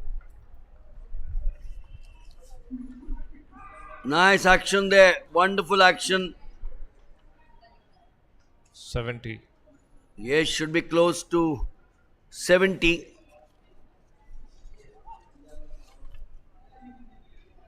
DP Manu at Bangalore on this ground, 81.23, 2022. Didn't see him in either the first or the second.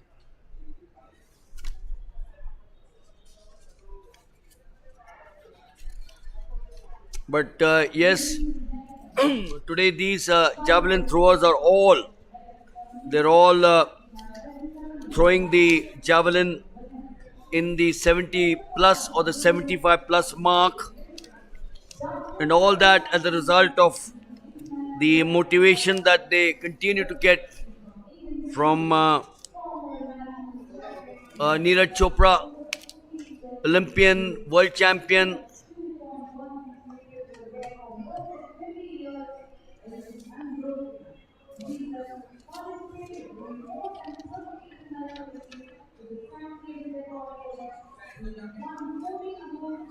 It's also important to understand that it is the arm, as Dr. Bharat just mentioned, which completes the fastest part of the movement, and that the coordinated power of several other lever combinations merely transmit their speed to the javelin via the arm. The key feature of the throw, of course, the javelin, is the rotational power developed by the hip joint. 61.60, not good enough for the qualification. And as I said, the rotational power developed by the hip joint, but unless the arm can convey the power to the javelin and still keep the javelin accelerating under its own power, then success will never be enjoyed. So much of science in every sport. Looking at boxing, doctor, we veering away from athletics. How's Indian boxing now shaping up? Amazing. The best time ever.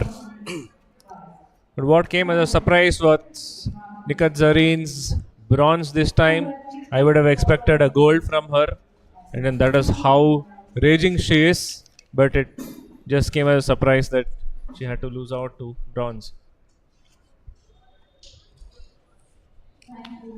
And so for someone from Hyderabad, we all said that the boxers all came from the north of this country or from the northeast.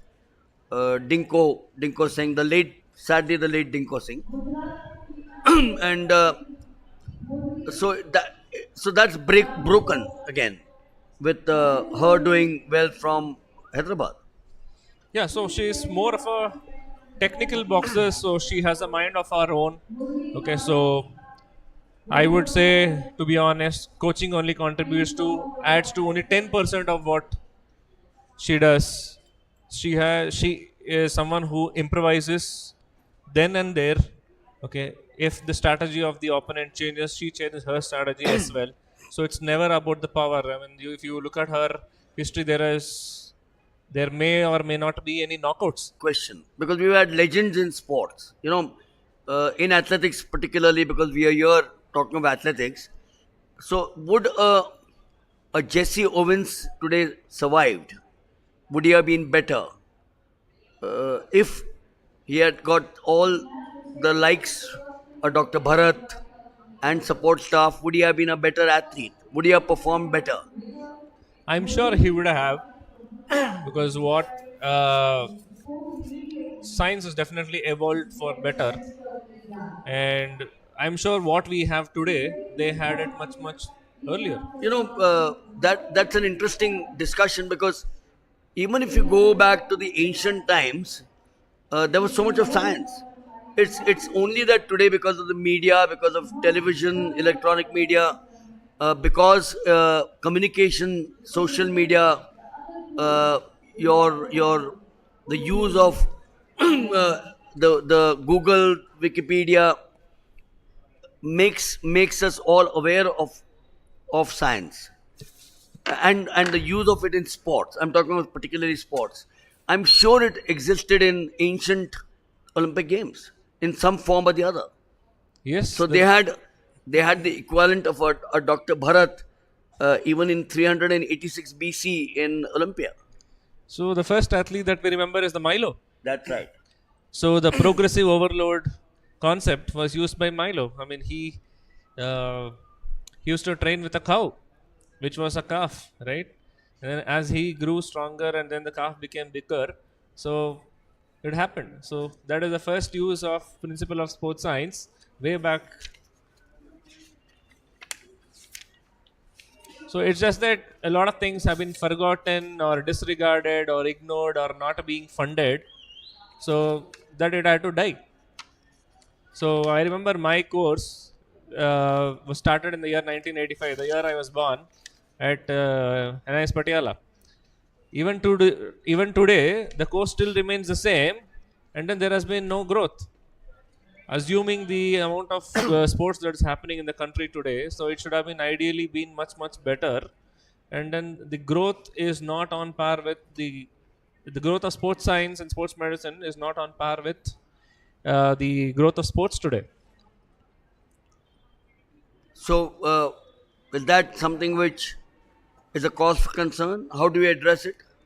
It is a cause for concern for sure. And see, when we look at a doctor, so we assume a doctor wearing a white coat with a stethoscope working in a hospital.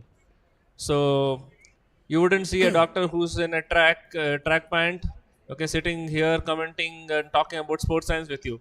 So we are the minority, isn't it? So when the minority becomes the majority, that is when the sports will flourish. Yes, interesting, yes. So 2023, 29 medals. I'm sure sports science, sports medicine would all fall into place, bigger place to get the march on. Because as the world progresses, science progresses, uh, in every walk of life. Your performance outside sports today is all science based. You may not accept it, or it may not show directly, but at the end of the day, we all know that it is science Yes. in some form or the other. Absolutely. So that is one of the prime reasons of why my organization was born. When I was with Team India Boxing, so I felt the need to create an organization which provides the sports science support at the grassroots. Unless we serve at the grassroots and then increase the number of athletes, we are not going to have a huge pool. If you look at China, okay, China is like way ahead, and also owing to the population. Now we are the most populous country in the world, but then our sports fraternity has not grown.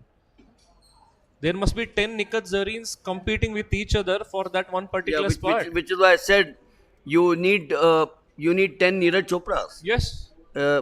It's happening, but I do agree with you that it's happening at a fairly slow pace. Very slow pace. But Happening. you know it's happening. That's the important aspect. If it was dormant, that would have been a cause for worry. So because it's happening, and that is because now after 29 medals, we are talking of these multiplying at Paris. I'm not sure whether we'll get 29 medals at Paris. I stay on the 45th floor of my building. I'll go to the terrace, the 47th floor, and shout from there. But I personally think that 29 is now becoming a dream for the others to follow. To be one among the 29. That's right. So be amongst the 29, or make the 29 31. Someone gave me some stats, and I believe in stats. He said, if you got 100 now, but what was the number of sports when we got 70 4 years ago? What was the number of sports that we have when we got 100? I think it's an unfair comparison, because you got 30 more. Simple. Right. What is 29 medals in a population of whatever 1.5 billion? Nothing. But you got 29. Be happy and march on. I'm not saying be content, but be happy and march on, rather than saying negatively. Of 14 minutes, 08.56 meters.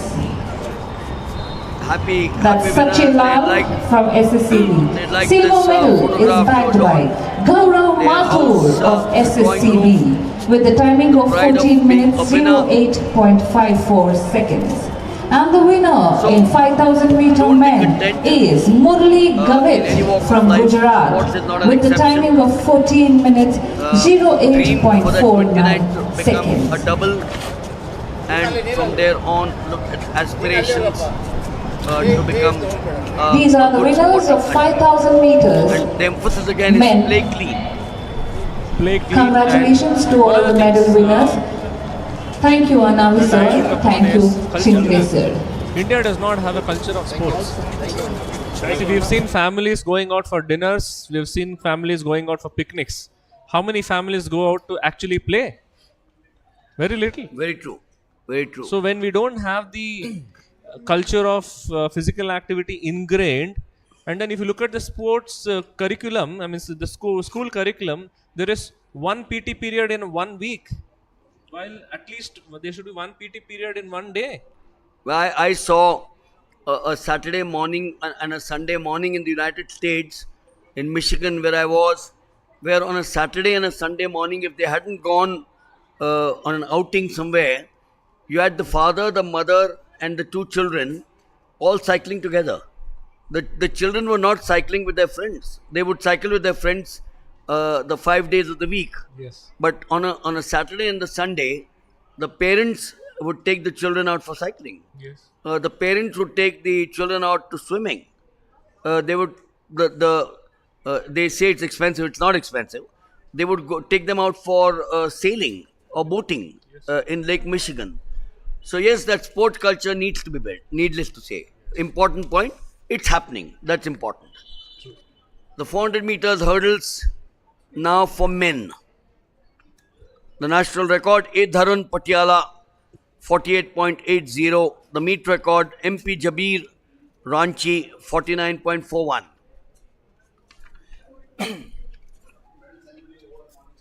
Heat 1, Arjun in 1, Gaurav in 2, Hardeep in 3, Yogesh in 4, Akash in 5, Dhaval Utekar in 6, Nikhil in 7, and Aftab in 8.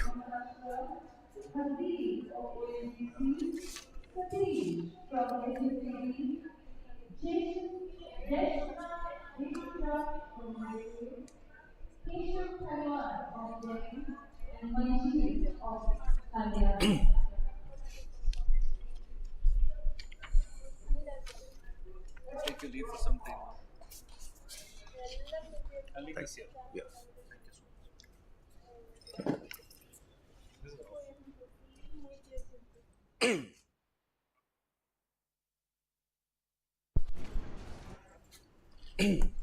So heat 1, the 400 meters hurdles. Arjun 1, Gaurav 2, Hardeep 3, Yogesh 4, Akash 5, Dhaval 6, Nikhil 7, Aftab Alam 8. 400 meters over the hurdles. This is, there are 2 more heats after this before we conclude the morning session of the day 3. For the hurdlers, of course, the learning procedures of the single stride, long jump technique. These are some of the aspects in hurdling that we talk about.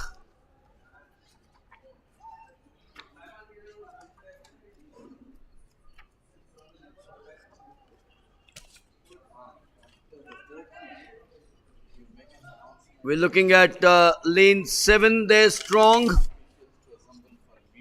Nikhil Bhardwaj of Punjab. Aftab Alam of Uttar Pradesh was good. That completes the first of the heats in the men's 400 meters.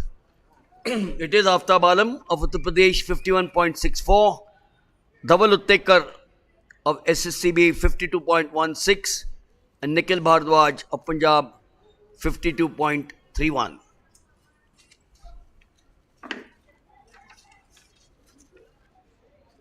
Well, Muthu, who plays a dual role out here, joins me now for the last 2. We started off in the morning with the 2 5,000 meters and then left me high and dry. He comes back now. It's always good to see him back here. We're now looking at heat 2 of the 400 meters hurdles for men. Good morning, Milind Wagle sir. It is not leaving you high and dry. You are taking very important interview with the doctor, and we have been benefited by knowing so much from his knowledge and your knowledge as well. So the entire athletic fraternity is being benefited by your speech. That's why I was keeping away from that. And now I have joined Milind Wagle sir for the heat 2 in the 400 meter hurdles. In lane number 1, we have Rohan Kamble representing ONGC. Lane number 2, Jashnot Singh of Railways. Lane number 3, Arunjit of Kerala. Lane number 4, K. Satish of Services. Lane number 5, Nirmal Yadav of Maharashtra. Lane number 6, Krishnan of All India Police. Lane number 7, Jashan Duhan of Haryana. And lane number 8, Vishweer Singh of Uttar Pradesh.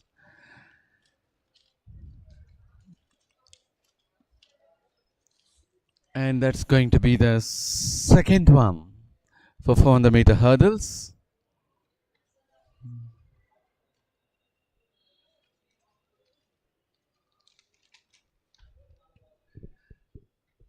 And as far as the techniques and skills what are required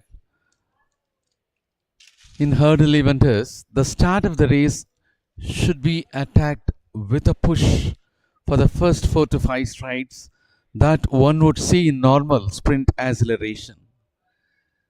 The last 3 to 4 strides should see a more of upright body position to prepare for the first hurdle clearance. Looking up too soon and popping up too quickly should be avoided.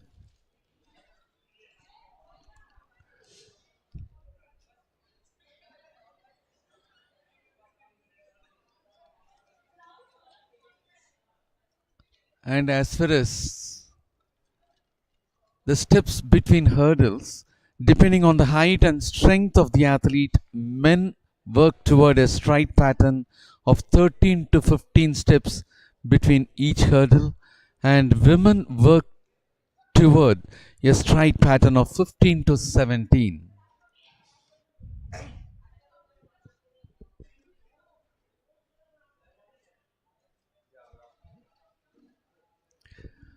And as far as the leaning forward, the purpose of our lean is to create speed of the hurdle.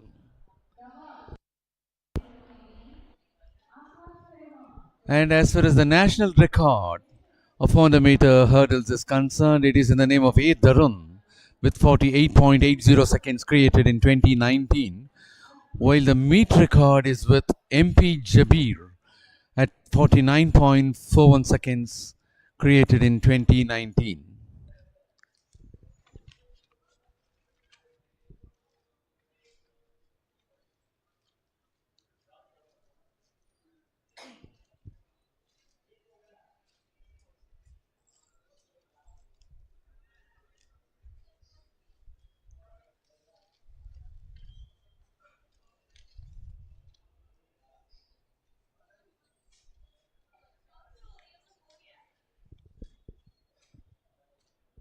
And as far as this morning session of the third day of the 62nd National Open Athletic Championship here at Sri Kantideva Stadium, Bengaluru is concerned,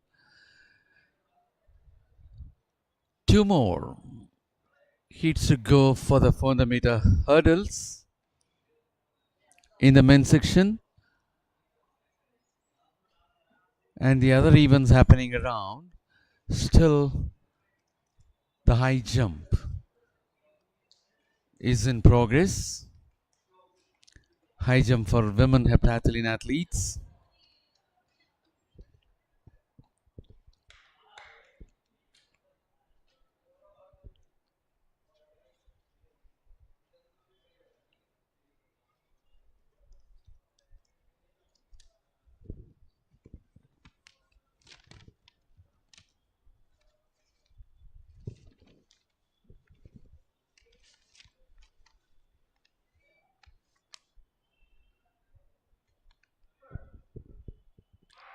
There they go for the second heat of 400 meter hurdles in the men's section.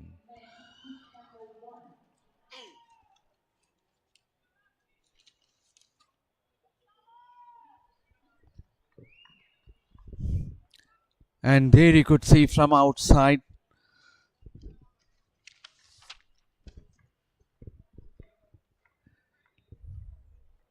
Vishweer Singh of Uttar Pradesh is the first to clear when compared to other athletes, and as they execute the bend and they're about to enter the home stretch, we'll have to wait and see who is in front.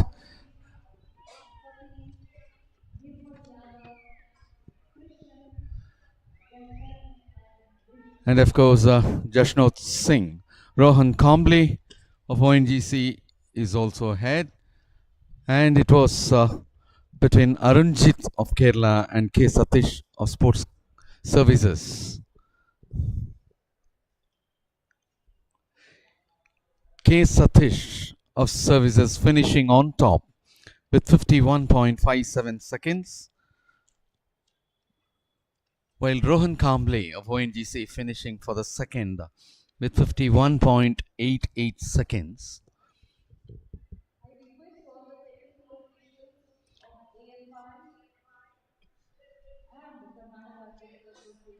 While Arunjit of Kerala finishing third with a timing of 52.76 seconds. Nirmal Yadav of Maharashtra finishing fourth with a timing of 52.80 seconds.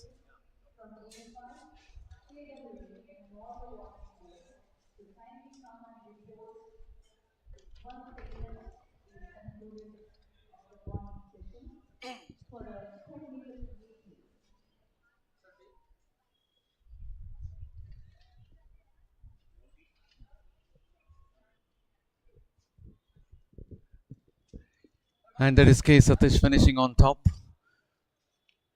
from lane number 4. Rohan Kamble finishing for the second from lane number 1. Arunjit from lane number 3 finishing for the third place. We have one more heat to go.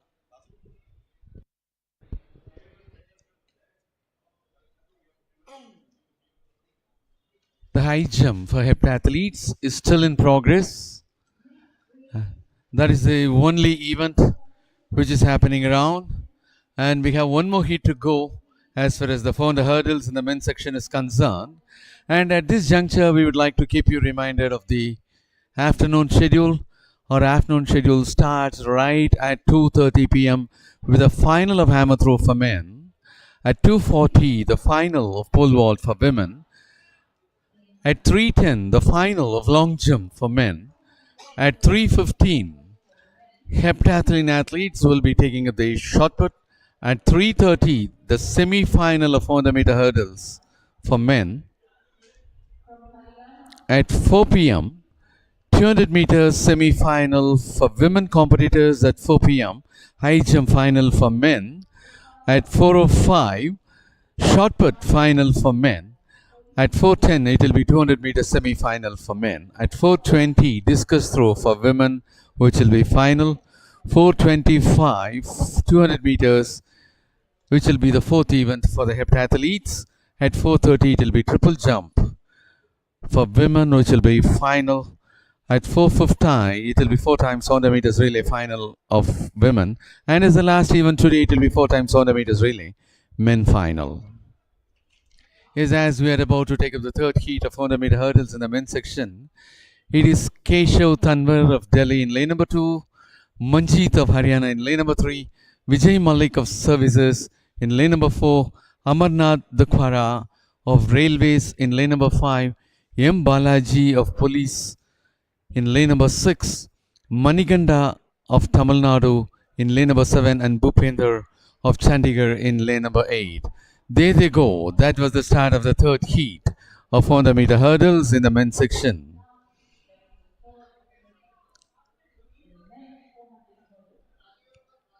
Seven of the athletes are taking part in this. Lane 1 is vacant. And there is a vacant lane 1. 7 of the athletes are moving around as they execute the last curve and about to enter the straights.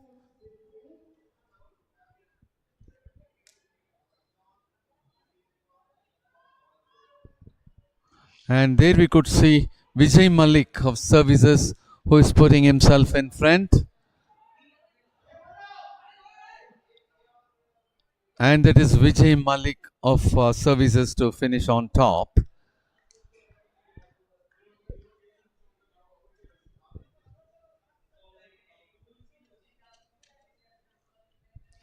Vijay Malik finishing with 52.14 seconds for the first position. Amarnath Dukhar of Railways finishing second with 52.31 seconds. M. Balaji of All India Police finishing third with 52.35 seconds.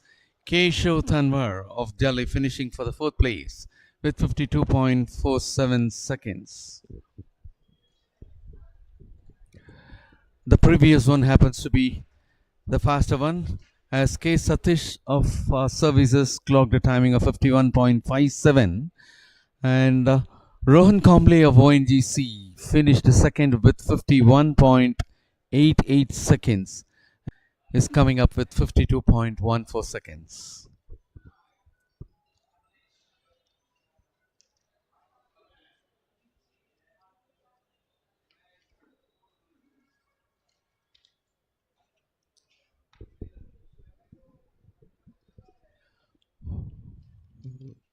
morning session of the third day's 62nd National Open Athletic Championship got over. We will be back for the live streaming right at 2:30 p.m. with hammer throw final for men. And now for the morning session, we sign off. It is A.L. Muthu along with the renowned commentator, Mr. Mil.